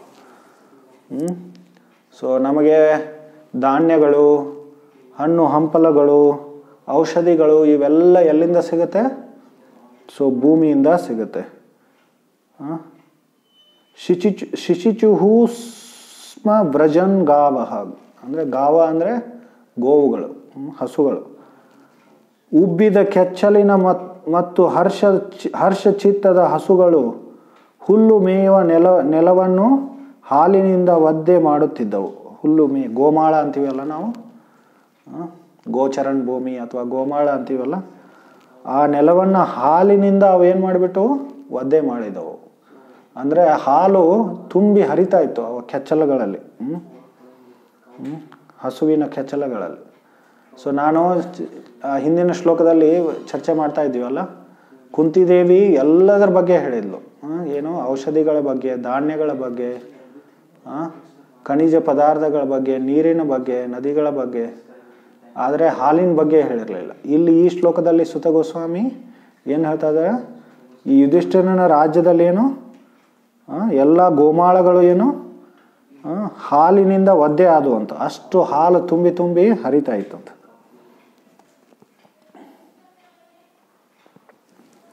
ಆರ್ಥಿಕ ಅಭಿವೃದ್ಧಿ, ಇಲ್ಲಿ ಭಾವಾರ್ಥವನ್ನು ನೋಡೋಣ. ಆರ್ಥಿಕ ಅಭಿವೃದ್ಧಿಯ ಮೂಲ ತತ್ವ ಭೂಮಿ ಮತ್ತು ಹಸುಗಳ ಮೇಲೆ ಕೇಂದ್ರಿತವಾಗಿದೆ. ನಮ್ಮ ಆರ್ಥಿಕ ವ್ಯವಸ್ಥೆ ಹೇಗಿರಬೇಕು? ಭೂಮಿ ಮತ್ತು ಹಸುಗಳ ಮೇಲೆ ಆಧಾರಿತವಾಗಿರಬೇಕು. ಸೊ ಈಗಿನ ಆರ್ಥಿಕ ವ್ಯವಸ್ಥೆ ಎದರ ಮೇಲೆ ಆಧಾರಿತವಾಗಿದೆ? ಈ ದೊಡ್ಡ ದೊಡ್ಡ ಕೈಗಾರಿಕಾ ಉದ್ಯಮಗಳ ಮೇಲೆ. ಅನಾವಶ್ಯಕ ವಸ್ತುಗಳನ್ನು ಉತ್ಪಾದನೆ ಮಾಡಿ ಅವನ್ನ ಜನರಿಗೆ ಬೇಡ ಅಂದ್ರೂ ಅವ್ರಿಗೆ ಬೇಕು ಅಂಥೇಳಿ ಜಾಹೀರಾತುಗಳಿಂದ ಏನು ಮಾಡೋದು, ಅವರನ್ನು ಕನ್ವಿನ್ಸ್ ಮಾಡಿ ಇದನ್ನು ತಗೊಳ್ಳೇಬೇಕು, ಇದನ್ನು ತಗೊಂಡ್ರೇ ನೀನು ತುಂಬ ಸುಧಾರಿಸಿದ ವ್ಯಕ್ತಿ, ತುಂಬ ಸುಖಿ ವ್ಯಕ್ತಿ ಅಂಥೇಳಿ ಅವರನ್ನು ಕನ್ವಿನ್ಸ್ ಮಾಡಿ ಏನು ಅದನ್ನು ಖರೀದಿ ಮಾಡಲಿಕ್ಕೆ ಅದನ್ನು ಪ್ರೋತ್ಸಾಹನೆ ಮಾಡೋದು. ಸೊ ಆ ಥರ ಮಾರಾಟ ಮಾಡೋದು, ಖರೀದಿ ಮಾಡೋದು, ಅನಾವಶ್ಯಕ ವಸ್ತುಗಳ ಉತ್ಪಾದನೆ ಮಾಡಿ ಮತ್ತು ಯಾವಾಗಲೂ ಈ ಥರ ಅದನ್ನು ಉತ್ಪಾದನೆ ಮಾಡಲೇನೋ ಉಗ್ರ ಕರ್ಮದಲ್ಲಿ ತೊಡಗುವುದು. ಇದು ಆಧುನಿಕ ಅರ್ಥವ್ಯವಸ್ಥೆ ಇದು. ಸೊ ಆಹಾರ, ಧಾನ್ಯ, ಹಣ್ಣುಗಳು, ಹಾಲು, ಖನಿಜ ವಸ್ತು, ಬಟ್ಟೆ, ಕಟ್ಟಿಗೆ ಮುಂತಾದವು ಮನುಷ್ಯ ಸಮಾಜದ ಅಗತ್ಯಗಳಾಗಿವೆ. ದೇಹದ ಐಹಿಕ ಇದರಲ್ಲಿ ಟೀ ಕಾಫಿನೂ ಬರ್ದಿಲ್ಲ, ಮೊಬೈಲು ಇಂಟರ್ನೆಟು ಬರ್ದಿಲ್ಲ. ಇದರಲ್ಲಿ ಏನು ಹೇಳಿದ್ದಾರೆ ಪ್ರಭುಪಾದರು? ಧಾನ್ಯಗಳು, ಹಣ್ಣುಗಳು, ಹಾಲು, ಖನಿಜ ವಸ್ತು, ಬಟ್ಟೆ, ಕಟ್ಟಿಗೆ ಮುಂತಾದವು ಇವು ಮನುಷ್ಯ ಸಮಾಜದ ಅಗತ್ಯಗಳು.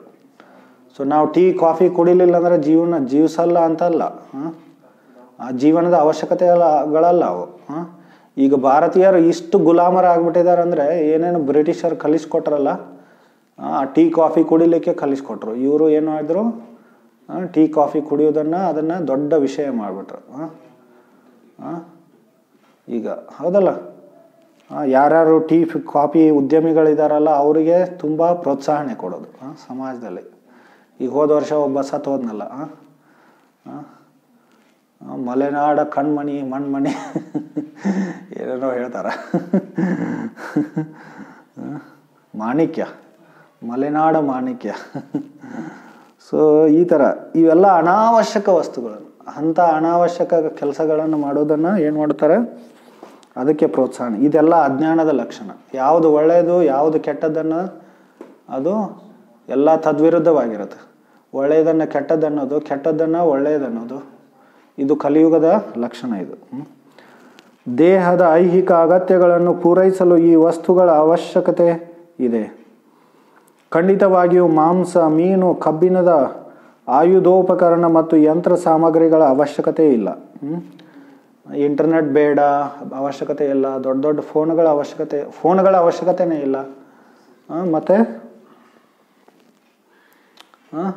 ಸೊ ಐಪಾಡ್, ಐಪ್ಯಾಡ್ ಇವೆಲ್ಲ ಏನು ದೊಡ್ಡ ದೊಡ್ಡ ಕಾರುಗಳು, ದೊಡ್ಡ ದೊಡ್ಡ ರಸ್ತೆಗಳು, ಫ್ಲೈಓವರ್, ಗಗನಚುಂಬಿ ಏನು ಕಟ್ಟಡಗಳು, ಇವೆಲ್ಲ ಏನು ಅವಶ್ಯಕತೆ ಇಲ್ಲ. ಮಹಾರಾಜ ಯುಧಿಷ್ಠಿರನ ಶಾಸನದ ಅವಧಿಯಲ್ಲಿ ಜಗತ್ತಿನಾದ್ಯಂತ ನಿಯಮಿತವಾಗಿ ಮಳೆ ಸುರಿತು. ಏನು ಅವಶ್ಯಕತೆ ಮನುಷ್ಯ ಸಮಾಜಕ್ಕೆ? ಅಗತ್ಯಕ್ಕೆ ತಕ್ಕಷ್ಟು, ಹೆಚ್ಚಿಗೆನೂ ಇರಬಾರ್ದು ಮತ್ತು ಕಡಿಮೆನೂ ಇರಬಾರ್ದು, ಸಮಯಕ್ಕೆ. ಇನ್ನೊಂದು ಕಡೆ ಹೇಳಿದೆ ಅಲ್ಲಿ, ಯುಧಿಷ್ಠಿರನ ರಾಜ್ಯದಲ್ಲಿ ದಿನದಲ್ಲಿ ಮಳೆ ಆಗ್ತಿರ್ಲಿಲ್ಲಂತೆ, ರಾತ್ರಿನೇ ಮಳೆ ಆಗೋದಂತೆ. ದಿನದಲ್ಲಿ ಆದರೆ ಜನರಿಗೆ ತೊಂದರೆ ಆಗುತ್ತಲ್ಲ ಅವರ ಕಾರ್ಯ ಚಟುವಟಿಕೆಗಳಲ್ಲಿ. ಸೊ ಮಳೆಗಾಲ ಮನುಷ್ಯ ಜೀವಿಯ ನಿಯಂತ್ರಣದಲ್ಲಿಲ್ಲ.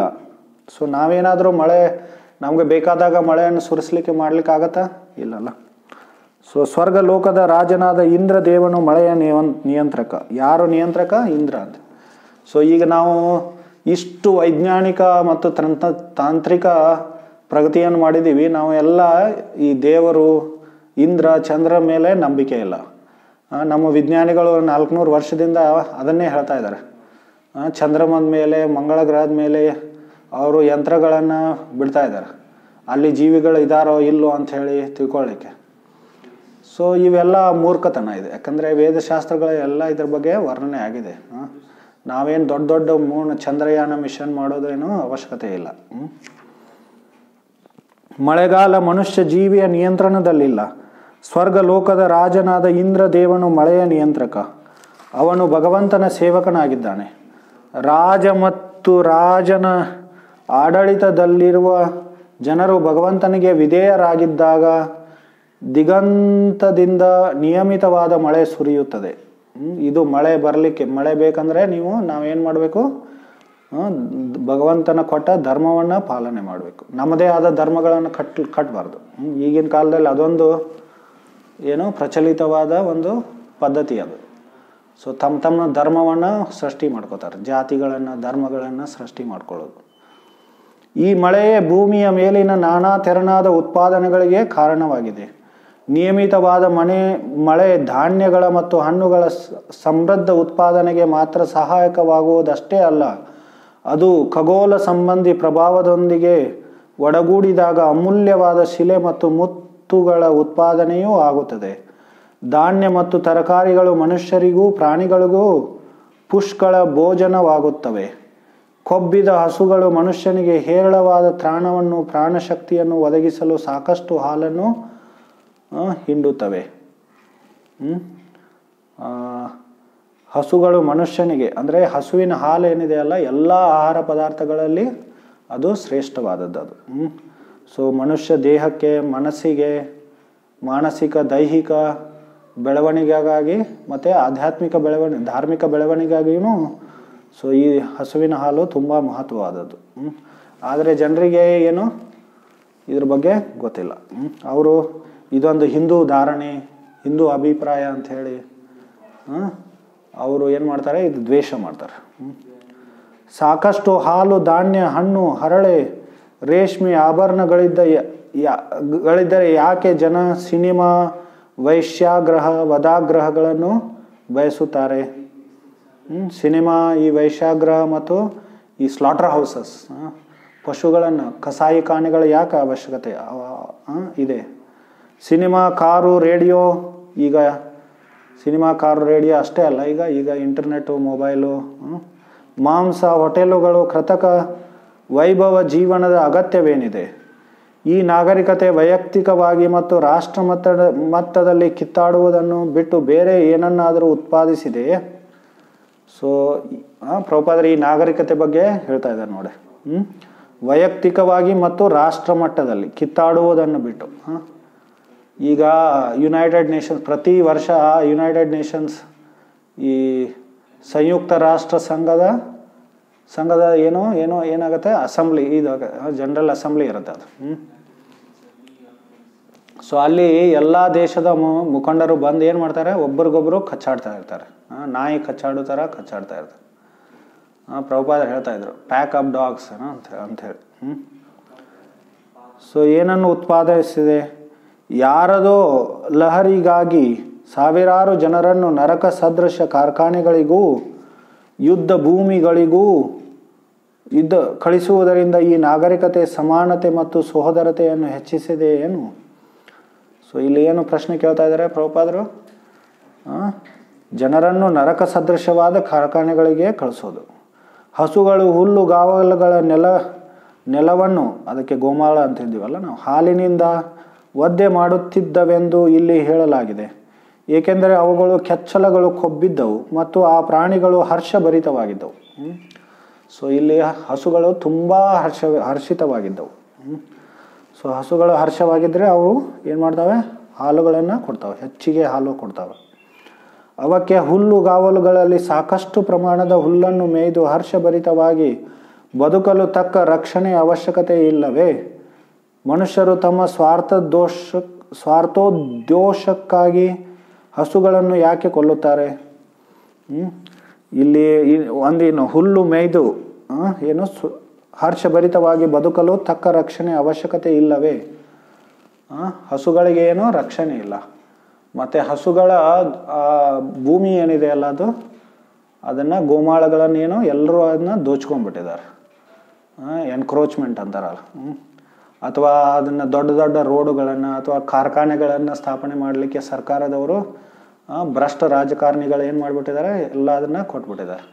ಸೊ ಈ ಕಡೆ ಎಲ್ಲ ಅದನ್ನು ಏನು ಮಾಡೋದು, ಗೋಮಾಳಗಳನ್ನು ಏನು ಮಾಡಿಬಿಡೋದು, ಅರಣ್ಯಗಳನ್ನು, ಗೋಮಾಳಗಳನ್ನು ಕಾಫಿ ಪ್ಲಾಂಟೇಶನ್ ಮಾಡೋದು. ಪ್ರತಿ ಸಲ ರಾಜಕಾರಣಿ ಅವನೇನು ಆಶ್ವಾಸನೆ ಕೊಡ್ತಾನೆ, ನಿಮಗೆ ನಾನು ಇಷ್ಟು ಕಾಫಿ ಪ್ಲಾಂಟೇಶನ್ ಮಾಡಲೇನೋ ಭೂಮಿ ಕೊಡ್ತೀನಿ ಅಂತ ಹೇಳಿ ರಾಜಕಾರಣಿಗಳು. ಸೊ ಎಲ್ಲ ಗೋಗಳ ಭೂಮಿಯನ್ನು ಅವ್ರು ಏನು ಮಾಡ್ತಾರೆ, ದೋಚ್ಕೋತಾರೆ. ಮನುಷ್ಯರು ತಮ್ಮ ಸ್ವಾರ್ಥೋದ್ದೇಶಕ್ಕಾಗಿ ಹಸುಗಳನ್ನು ಯಾಕೆ ಕೊಲ್ಲುತ್ತಾರೆ? ಮನುಷ್ಯ ಧಾನ್ಯ, ಹಣ್ಣು, ಹಾಲು ಮತ್ತು ಅವುಗಳ ಮಿಶ್ರಣದಿಂದ ಉತ್ಪಾದಿಸಬಲ್ಲ ನೂರಾರು ಸಾವಿರಾರು ಬಗೆಯ ರುಚಿಕರ ಭಕ್ಷ್ಯಗಳಿಂದ ಯಾಕೆ ತೃಪ್ತನಾಗಬಾರದು?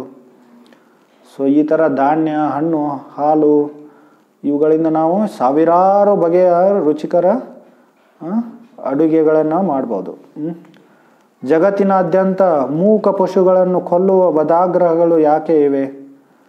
ಮಹಾರಾಜ ಯುಧಿಷ್ಠಿರನ ಮೊಮ್ಮಗನಾದ ಪರೀಕ್ಷಿತ ಮಹಾರಾಜನು ತನ್ನ ವಿಶಾಲವಾದ ರಾಜ್ಯವನ್ನು ಸುತ್ತುತ್ತಿದ್ದಾಗ ಹಸುಗಳನ್ನು ಕೊಲ್ಲಲೆಸಗುತ್ತಿರುವ ಕಪ್ಪು ಮನುಷ್ಯನೊಬ್ಬನನ್ನು ಕಂಡನು. ರಾಜನು ಕೂಡಲೇ ಆ ಕೊಲೆಗಡಕನನ್ನು ಬಂಧಿಸಿದನು. ಅವನಿಗೆ ತಕ್ಕಷ್ಟು ಶಿಕ್ಷೆ ಇತ್ತನು. ರಾಜನೋ ಅಥವಾ ಶಾಸಕ ಪ್ರಮುಖನು ತಮ್ಮನ್ನು ರಕ್ಷಿಸಿಕೊಳ್ಳಲು ಅಸಮರ್ಥವಾದ ಬಡ ಪ್ರಾಣಿಗಳನ್ನು ಜೀವನವನ್ನು ರಕ್ಷಿಸಬಾರದೇನು? ಹಾಗೆ ಮಾಡದಿದ್ದಲ್ಲಿ ಅದು ಮಾನವತೆಯೇ? ದೇಶದ ಪ್ರಾಣಿಗಳು ಪೌರರು ಅಲ್ಲವೇನು? ಸೊ ಆ ಸಂಸ್ಕೃತ ಭಾಷೆಯಲ್ಲಿ ಪ್ರಜಾ ಅಂತ ಹೇಳಿ ಶಬ್ದ ಬರುತ್ತೆ. ಪ್ರಜಾ ಅಂದರೆ ಸೊ ಪೌರರು. ದೇಶದ ಪೌರರು. ಪ್ರಜಾಯತೆ, ಆ ಪ್ರಜಾ ಶಬ್ದ ಎಲ್ಲಿಂದ ಬರುತ್ತೆ? ಯಾರು ಅಲ್ಲಿ ಆ ಭೂಮಿಯ ಮೇಲೆ, ಆ ನೆಲದಲ್ಲಿ, ನಾಡಿನಲ್ಲಿ ಹುಟ್ಟಿರ್ತಾರಲ್ಲ ಅವರೆಲ್ಲರೂ ಏನು? ಪ್ರಜೆಗಳು. ಎಲ್ಲ ಪಶು ಪಕ್ಷಿಗಳು ಆ ರಾಜನ ಪ್ರಜೆಗಳು. ಅವರನ್ನು ರಕ್ಷಣೆ ಮಾಡಬೇಕು ರಾಜ ಅನ್ನೋನು. ಆದರೆ ಈಗಿನ ರಾಜಕಾರಣಿಗಳು ಏನು ಮಾಡ್ತಾರೆ? ದೊಡ್ಡ ದೊಡ್ಡ ಕಸಾಯಿಖಾನೆಗಳನ್ನು ಸ್ಥಾಪನೆ ಮಾಡಿ ಎಲ್ಲ ಪಶುಗಳನ್ನು ವಧೆ ಮಾಡ್ತಾರೆ. ಆ ಪಶುಗಳಿಂದ ನಮಗೆ ಒಳ್ಳೆಯ ಸೌಕರ್ಯ ಹೇಗೆ ಸಿಗುತ್ತೆ ಅನ್ನೋದನ್ನು ಅವರು ತಿಳ್ಕೊಳ್ಳದೆ, ಈಗ ನೋಡಿ ಹಸುವಿನಿಂದ ನಮಗೆ ಹಾಲು ಸಿಗುತ್ತೆ, ಅದರ ಮಹತ್ವವನ್ನು ತಿಳ್ಕೊಳ್ಳದೆ ಹಸುಗಳನ್ನು ಹತ್ಯೆ ಮಾಡ್ತಾರೆ. ಈಗ ಹಿಂದಿನ ಕಾಂಗ್ರೆಸ್ ಗೌರ್ಮೆಂಟ್ ಇತ್ತಲ್ಲ ಭಾರತದಲ್ಲಿ, ಅವರು 2013 ಇಸ್ವಿನಲ್ಲಿ 12ನೇ ಪಂಚವರ್ಷೀಯ ಯೋಜನೆಯಲ್ಲಿ ಏನು ಮಾಡಿದರು? ಒಂದು ಪಿಂಕ್ ರೆವಲ್ಯೂಷನ್ ಅಂಥೇಳಿ ಅದರ ಘೋಷಣೆ ಮಾಡಿದರು. ಪಿಂಕ್ ರೆವಲ್ಯೂಷನ್ ಅಂದರೆ ಏನು? ಸೊ ಈಗ ಮೊದಲು ಗ್ರೀನ್ ರೆವಲ್ಯೂಷನ್, ಹಸಿರು ಕ್ರಾಂತಿ ಮಾಡಿದರು. ಅದಾದ ನಂತರ ಶ್ವೇತ ಕ್ರಾಂತಿ ಅಂದರೆ ತುಂಬ ಹಾಲು ಉತ್ಪಾದನೆ ಮಾಡೋದು. ಸೊ ಅದಾದ ನಂತರ ಏನು ಮಾಡಿದರು? ಬ್ಲೂ ರೆವಲ್ಯೂಷನ್ ಅಂದರೆ ನೀಲಿ ಕ್ರಾಂತಿ ಮಾಡಿದರು. ನೀಲಿ ಕ್ರಾಂತಿ ಅಂದರೆ ಇವೆಲ್ಲ ಮೀನು ಉತ್ಪಾದನೆ ಮಾಡೋದು, ಮೀನುಗಾರಿಕೆ, ಎಲ್ಲ ಕೃಷಿ ಭೂಮಿಯನ್ನು ಫಿಶ್ ಪಾಂಡ್ಸ್ ಮಾಡಿ ಅದರಲ್ಲಿ ಮೀನು ತಿನ್ನೋದು, ಇಂಥ ಕೀಳುತನ ಏನೋ ಮಾಡ್ತಾರೆ. ಆಮೇಲೆ ಇದು ಪಿಂಕ್ ರೆವಲ್ಯೂಷನ್ ಅಂದರೆ ಕೆಂಪು ಕ್ರಾಂತಿ ಅಂತ ಹೇಳಿ, ಅದರಲ್ಲಿ ಏನು ಮಾಡೋದು? ಎಲ್ಲ ದೊಡ್ಡ ದೊಡ್ಡ ಕಸಾಯಿಖಾನೆಗಳನ್ನು, ಆಧುನಿಕ ತಂತ್ರಜ್ಞಾನದ ಯುಕ್ತ ಕಸಾಯಿಖಾನೆಗಳನ್ನು ಸ್ಥಾಪನೆ ಮಾಡಿ ಎಲ್ಲ ಪಶುಗಳನ್ನು ಹೆಚ್ಚಿನ ಪ್ರಮಾಣದಲ್ಲಿ ಹತ್ಯೆ ಮಾಡೋದು. ಇದು ಈ ನಾಗರಿಕತೆ. ಸೊ ಈ ಥರ ನಾಗರಿಕತೆಯನ್ನು ಶಿಕ್ಷೆ ಕೊಡಲಿಕ್ಕೆ ಏನು ಸಮಯಕ್ಕೆ ಪ್ರಕೃತಿ ಇಂಥ ಮಹಾಮಾರಿಯನ್ನು ಕಳಿಸ್ಕೊಡುತ್ತೆ. ಅಂದ ಮೇಲೆ ಅವುಗಳನ್ನು ಸಂಘಟಿತ ವಧಾಗ್ರಹಗಳಲ್ಲಿ ವಧಿಸಲು ಯಾಕೆ ಅವಕಾಶ ಕೊಡಲಾಗಿದೆ? ಇವು ಸಮಾನತೆ, ಭ್ರಾತೃಭಾವ, ಅಹಿಂಸೆಯ ಕುರುಗಳೇನು? ಆದ್ದರಿಂದ ಪ್ರಾಣಿಗಳನ್ನು ಕೊಲ್ಲುವ ಪ್ರಾಣಿಗಿಂತ ಕಡೆಯಾದ ಮನುಷ್ಯನು ಪ್ರಾಣಿಗಳಿಗಿಂತ ಕೀಳಾದ ಇನ್ನೊಬ್ಬ ಮನುಷ್ಯನಿಗೆ ಮತ ಚಲಾಯಿಸಲು ಅವಕಾಶ ಇರುವ ಹುಸಿ ಪ್ರಜಾಪ್ರಭುತ್ವದ ಆಧುನಿಕ ಅಭಿವರ್ಧಿತ ನಾಗರಿಕ ಸರ್ಕಾರಕ್ಕಿಂತ ಮಹಾರಾಜ್ ಯುಧಿಷ್ಠಿರನಂತಹ ನಿರಂಕುಶ ಪ್ರಭುತ್ವವೇ ತುಂಬ ಉತ್ತಮವಾಗಿದೆ. ಇಲ್ಲಿ ಪ್ರಭುಪಾದರು ಈ ಪ್ರಜಾಪ್ರಭುತ್ವದ ಬಗ್ಗೆ ಹೇಳ್ತಾ ಇದ್ದಾರೆ. ಎಲ್ಲರೂ ಅಜ್ಞಾನದಲ್ಲಿದ್ದಾರೆ. ಸೊ ಮಹಾರಾಜ ಪ್ರಹ್ಲಾದನೂ ಹೇಳಿದ್ದ. ಪ್ರಹ್ಲಾದ ಏನು ಹೇಳಿದ್ದ? ಸೊ ಅಂಧ ಯಥಾಂಧೇ ರೂಪಗೀಯ ಮಾಡೋದು. ಅಂಧರ ನಾಯಕರು ಯಾರು? ಮತ್ತೊಬ್ಬ ಅಂಧ ಇನ್ನೊಬ್ಬ, ಈ ಎಲ್ಲ ಅಂಧರ ನಾಯಕನಾಗ್ತಾನೆ. ಸೊ ಎಲ್ಲ ಅಂಧರು ಇನ್ನೊಬ್ಬ ಅಂಧನನ್ನು ನಾಯಕನನ್ನಾಗಿ ಏನು ಸೊ ಅವರು ಸಿಲೆಕ್ಟ್ ಮಾಡ್ತಾರೆ ಅವರು ಈ ಪ್ರಜಾಪ್ರಭುತ್ವ ಮತ ಚಲಾವಣೆಯಿಂದ. ಸೊ ಇಂಥ ರಾಜರು ಬೇಕಾಗಿಲ್ಲ ನಮಗೆ. ಯಾರು ಬೇಕು? ಯುಧಿಷ್ಠಿರನಂಥ ರಾಜರು ಬೇಕು. ಸೊ ಯುಧಿಷ್ಠಿರನ ಹೆಸರೇನು? ಇನ್ನೊಂದು ಹೆಸರು ಏನಿತ್ತು? ಧರ್ಮರಾಜ ಅಂತ. ಸೊ ಕ್ಷತ್ರಿಯನಾದವನು ಏನು ಮಾಡಬೇಕು? ಕ್ಷತ್ರಿಯೋ ಹಿ ಪ್ರಜಾರಕ್ಷನ್. ಸ್ಮೃತಿ ಶಾಸ್ತ್ರಗಳಲ್ಲಿ ವರ್ಣನೆ ಆಗಿದೆ, ಪರಾಶರ ಸ್ಮೃತಿಯಲ್ಲಿ. ಕ್ಷತ್ರಿಯೋ ಹಿ ಪ್ರಜಾರಕ್ಷನ್ ಶಸ್ತ್ರಪಾಣಿ ಪ್ರದಂಡಯನ್ ನಿರ್ಜಿತ್ಯ ಪರಸೈನ್ಯಾದಿ ಕ್ಷಿತಿಂ ಧರ್ಮೇನ ಪಾಲಯೇತ್ ಅಂತ ಹೇಳಿ. ಅಂದರೆ ಕ್ಷತ್ರಿಯನಾದವನೇನು? ಪ್ರಜಾರಕ್ಷನ್, ಪ್ರಜೆಗಳ ರಕ್ಷಣೆ ಮಾಡಬೇಕು. ಪ್ರಜೆಗಳಂದರೆ ಎಲ್ಲ ಪಶುಗಳು ಪ್ರಜೆಗಳೇ, ಅವರನ್ನು ರಕ್ಷಣೆ ಮಾಡಬೇಕು. ಎಲ್ಲರೂ ಶೋಷಣೆ ಮಾಡಬಾರ್ದು ಜೀವಿಗಳ. ಸೊ ಈ ಥರ ಬೇರೆ ಜೀವಿಗಳ ಮೇಲೆ ಶೋಷಣೆ ಮಾಡೋದ್ರಿಂದ ನಮಗೆ ಆ ಶೋಷಣೆ ಭಾವ ಏನಾಗ್ಬಿಡುತ್ತೆ? ಸ್ವಾಭಾವಿಕವಾಗಿಬಿಡುತ್ತೆ. ಅದರಿಂದ ನಾವು ಈ ಮನುಷ್ಯರನ್ನು ಶೋಷಣೆ ಮಾಡಲಿಕ್ಕೆ ಹಿಂದೆ ಮುಂದೆ ನೋಡಲ್ಲ. ವಿಶೇಷವಾಗಿ ಹಸುಗಳನ್ನು ಹತ್ಯೆ, ಮನುಷ್ಯರಿಗಿಂತ ಶ್ರೇಷ್ಠವಾದ ಪ್ರಾಣಿ ಹಸು. ಯಾಕಂದರೆ ಅದು ಏನು ಮಾಡುತ್ತೆ? ನಮಗೆ ಧಾರ್ಮಿಕವಾಗಿಯೂ ಬರೀ ದೈಹಿಕ ಮತ್ತು ಮಾನಸಿಕ ಅಷ್ಟೇ ಅಲ್ಲ, ಧಾರ್ಮಿಕವಾಗಿ ಬೆಳೆಯಲು ನಮಗೆ ತುಂಬ ಅನುಕೂಲವಾಗುತ್ತದೆ. ಸೊ ಆದ್ದರಿಂದ ಅದರ ಏನು ಮಾಡಬೇಕು? ಅವನು ರಕ್ಷಣೆ ಮಾಡಬೇಕು. ಸೊ ಶಸ್ತ್ರಪಾಣಿ ಕ್ಷಿತಿಂ ಧರ್ಮೇನ ಪಾಲಯತ್, ಧರ್ಮದ ಆಧಾರದ ಮೇಲೆ ಏನು ಮಾಡಬೇಕು? ಅವನು ರಾಜ್ಯ ಮಾಡಬೇಕಂತ ಹೇಳಲಾಗಿದೆ. ಕ್ಷತ್ರಿಯನಾದವನು. ನಾವೆಲ್ಲ ಐಹಿಕ ಪ್ರಪಂಚದ ಜೀವಿಗಳಾಗಿದ್ದೇವೆ. ಭಗವಂತನೇ ಸ್ವತಃ ಬೀಜ ಪ್ರದಾನ ಮಾಡುವ ತಂದೆ. ಐಹಿಕ ನಿಸರ್ಗವೇ ಎಲ್ಲ ಆಕಾರಗಳ ಸಕಲ ಜೀವಿಗಳ ತಾಯಿ ಎಂದು ಭಗವದ್ಗೀತೆ ಹೇಳಿದೆ. ಸೊ ಭಗವಂತ ಯಾರೋ ತಂದೆ, ನಮ್ಮ ನಿಸರ್ಗ ಪ್ರಕೃತಿ ಯಾರೋ ನಮ್ಮ ತಾಯಿ. ಹಾಗಾಗಿ ತಾಯಿಯಾದ ಐಹಿಕ ನಿಸರ್ಗವು ಸರ್ವಶಕ್ತನಾದ ತಂದೆಯಾದ ಶ್ರೀಕೃಷ್ಣನ ಅನುಗ್ರಹದಿಂದ ಪ್ರಾಣಿಗಳಿಗೂ ಮನುಷ್ಯರಿಗೂ ಸಾಕಾಗುವಷ್ಟು ಆಹಾರ ಸಾಮಗ್ರಿಗಳನ್ನು ಹೊಂದಿದೆ. ಮನುಷ್ಯ ಜೀವಿಯು ಇತರ ಎಲ್ಲ ಜೀವಿಗಳ ಅಣ್ಣನಾಗಿದ್ದಾನೆ. ಸೊ ಇಲ್ಲಿ ಪ್ರಭುಪಾದರು ಏನು ಹೇಳ್ತಾ ಇದ್ದಾರೆ ನೋಡಿ, ಎಂಥ ಒಳ್ಳೆಯ ಭಾವನೆ ಇದು ಇಲ್ಲಿ ನಮಗೆ ಹೇಳ್ಕೊಡ್ತಾ ಇದ್ದಾರೆ. ಸೊ ಪ್ರಕೃತಿ ನಮ್ಮ ತಾಯಿ ನಮಗೆ ಆಹಾರ ಧಾನ್ಯ ಕೊಡಲ್ವಾ? ನಮಗೆ ನಮ್ಮನ್ನು ಹಾಗೆ ಹಸಿವಿನಿಂದ ಬಳಲು ಬಿಡ್ತಾಳ ಅವಳು? ಇಲ್ಲ ಅಲ್ಲ. ಸೊ ಮತ್ತೆ ನಮ್ಮ ತಂದೆ ಯಾರು? ಶ್ರೀಕೃಷ್ಣ. ಸೊ ಅವರು ನಮ್ಮನ್ನು ನೋಡ್ಕೋತಾ ಇದ್ದಾರೆ. ಮತ್ತು ಎಲ್ಲ ಜೀವಿಗಳು ನಾವೇನು ಮನುಷ್ಯರು ಅಣ್ಣನಾಗಿರ್ತೀವಿ, ನಾವು ದೊಡ್ಡ ಸಹೋದರರು. ಅವನಿಗೆ ನಿಸರ್ಗದ ಕ್ರಮವನ್ನು ಸರ್ವಶಕ್ತ ತಂದೆಯ ಸೂಚನೆಗಳನ್ನು ಅರಿಯುವುದಕ್ಕೆ ಪ್ರಾಣಿಗಿಂತಲೂ ಹೆಚ್ಚು ಬುದ್ಧಿಯನ್ನು ದಯಪಾಲಿಸಲಾಗಿದೆ. ನಿಸರ್ಗದ ಕ್ರಮವನ್ನು, ಇಲ್ಲಿ ನಿಸರ್ಗದ ಕ್ರಮ ಏನು? ಸೊ ಈ ಸೃಷ್ಟಿ ಹೇಗೆ ಆಗಿದೆ, ಸೃಷ್ಟಿಯಲ್ಲಿ ನಾವು ಹೇಗೆ ಬೇಕು, ನಾವು ಸೃಷ್ಟಿಯನ್ನು ಸೃಷ್ಟಿಯ ಮೇಲೆ ಪ್ರಭುತ್ವವನ್ನು ಸ್ಥಾಪನೆ ಮಾಡಲಿಕ್ಕೆ ಪ್ರಯತ್ನ ಮಾಡಬಾರ್ದು. ನಾವು ಶೋಷಕ ಪ್ರವೃತ್ತಿಯನ್ನು ಬೆಳೆಸ್ಕೋಬಾರ್ದು ಅನ್ನೋದನ್ನು ನಾವು ತಿಳ್ಕೊಳ್ಳುವಷ್ಟು ನಮಗೆ ಬುದ್ಧಿಯನ್ನು ಕೊಟ್ಟಿದ್ದಾರೆ. ಆದರೆ ಈ ಆಧುನಿಕ ಮನುಷ್ಯರೇನು, ಇವೆಲ್ಲ ದುಷ್ಟ ಪಶುಗಳು ಇವೆಲ್ಲ. ಸೊ ಎಲ್ಲ ದೊಡ್ಡ ದೊಡ್ಡ ನಾಯಕರೆಲ್ಲರೂ ದುಷ್ಟ ಪಶುಗಳು. ಯಾವಾಗಲೂ ಈ ಶೋಷಣೆ, ಬೇರೆ ಅನ್ಯ ಜೀವಿಗಳ ಮೇಲೆ ಶೋಷಣೆ ಮಾಡೋದು, ಪ್ರಕೃತಿಯ ಮೇಲೆ ಶೋಷಣೆ ಮಾಡಲಿಕ್ಕೆ ಯಾವಾಗಲೂ ತೊಡಗಿರ್ತಾರೆ. ಸೊ ಮಾನವ ನಾಗರಿಕತೆಗಳು ಆರ್ಥಿಕ ಅಭಿವೃದ್ಧಿಗಾಗಿ ಕೃತಕವಾದ ಪ್ರಯತ್ನಗಳನ್ನು ಮಾಡದೆ ನಿಸರ್ಗದ ಉತ್ಪಾದನೆಯ ಮೇಲೆ ಅವಲಂಬಿಸಬೇಕು. ಇಲ್ಲದಿದ್ದಲ್ಲಿ ಕೃತಕ ವೈಭವದ ಮತ್ತು ಇಂದ್ರಿಯ ತೃಪ್ತಿಯ ಸಲುವಾಗಿ ಜಗತ್ತನ್ನು ದುರಾಸೆ ಮತ್ತು ಅಧಿಕಾರಗಳ ಗೊಂದಲ ಭೂಮಿಯಾಗುತ್ತದೆ. ಅಂಥ ಜೀವನ ನಾಯಿ ಹಂದಿಗಳ ಜೀವನವೇ ಸರಿ ಅಂತ. ಸೊ ಅದರಿಂದ ಸಮಯಕ್ಕೇನೋ ಪ್ರಕೃತಿ ಇವರಿಗೆ ದಂಡ ಶಿಕ್ಷೆ ಕೊಡುತ್ತೆ. ಸೊ ಅದಕ್ಕೋಸ್ಕರ ನಾವೇನು ಮಾಡಬೇಕು? ಗೀತಾ ಮತ್ತು ಭಾಗವತದಲ್ಲಿ ವರ್ಣನೆಯಾದ ಭಗವಂತನ ಹೇಳಿಕೊಟ್ಟ ಎಲ್ಲ ಜ್ಞಾನವನ್ನು ನಾವು ತಿಳ್ಕೋಬೇಕು. ಮತ್ತು ಅದರ ಅನುಸಾರವಾಗಿ ನಾವು ತುಂಬ ಆಸ್ತಿಕವಾದ ಜೀವನವನ್ನು ನಡೆಸ್ಕೋಬೇಕು. ಮತ್ತು ಭಗವದ್ ಭಕ್ತಿಯನ್ನು ಬೆಳೆಸ್ಕೋಬೇಕು ನಾವು. ಹರೇ ಕೃಷ್ಣ ಕೃಷ್ಣ ಕೃಷ್ಣ ಹರೇ ಹರೇ, ಹರೇ ರಾಮ ರಾಮ ರಾಮ ಹರೇ ಹರೇ.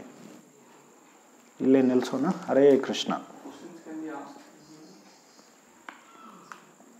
ಏನಾದರೂ ಪ್ರಶ್ನೆಗಳಿದ್ರೆ ಕೇಳ್ಬೋದು ಕಾಮೆಂಟ್ ಸೆಕ್ಷನ್ನಲ್ಲಿ.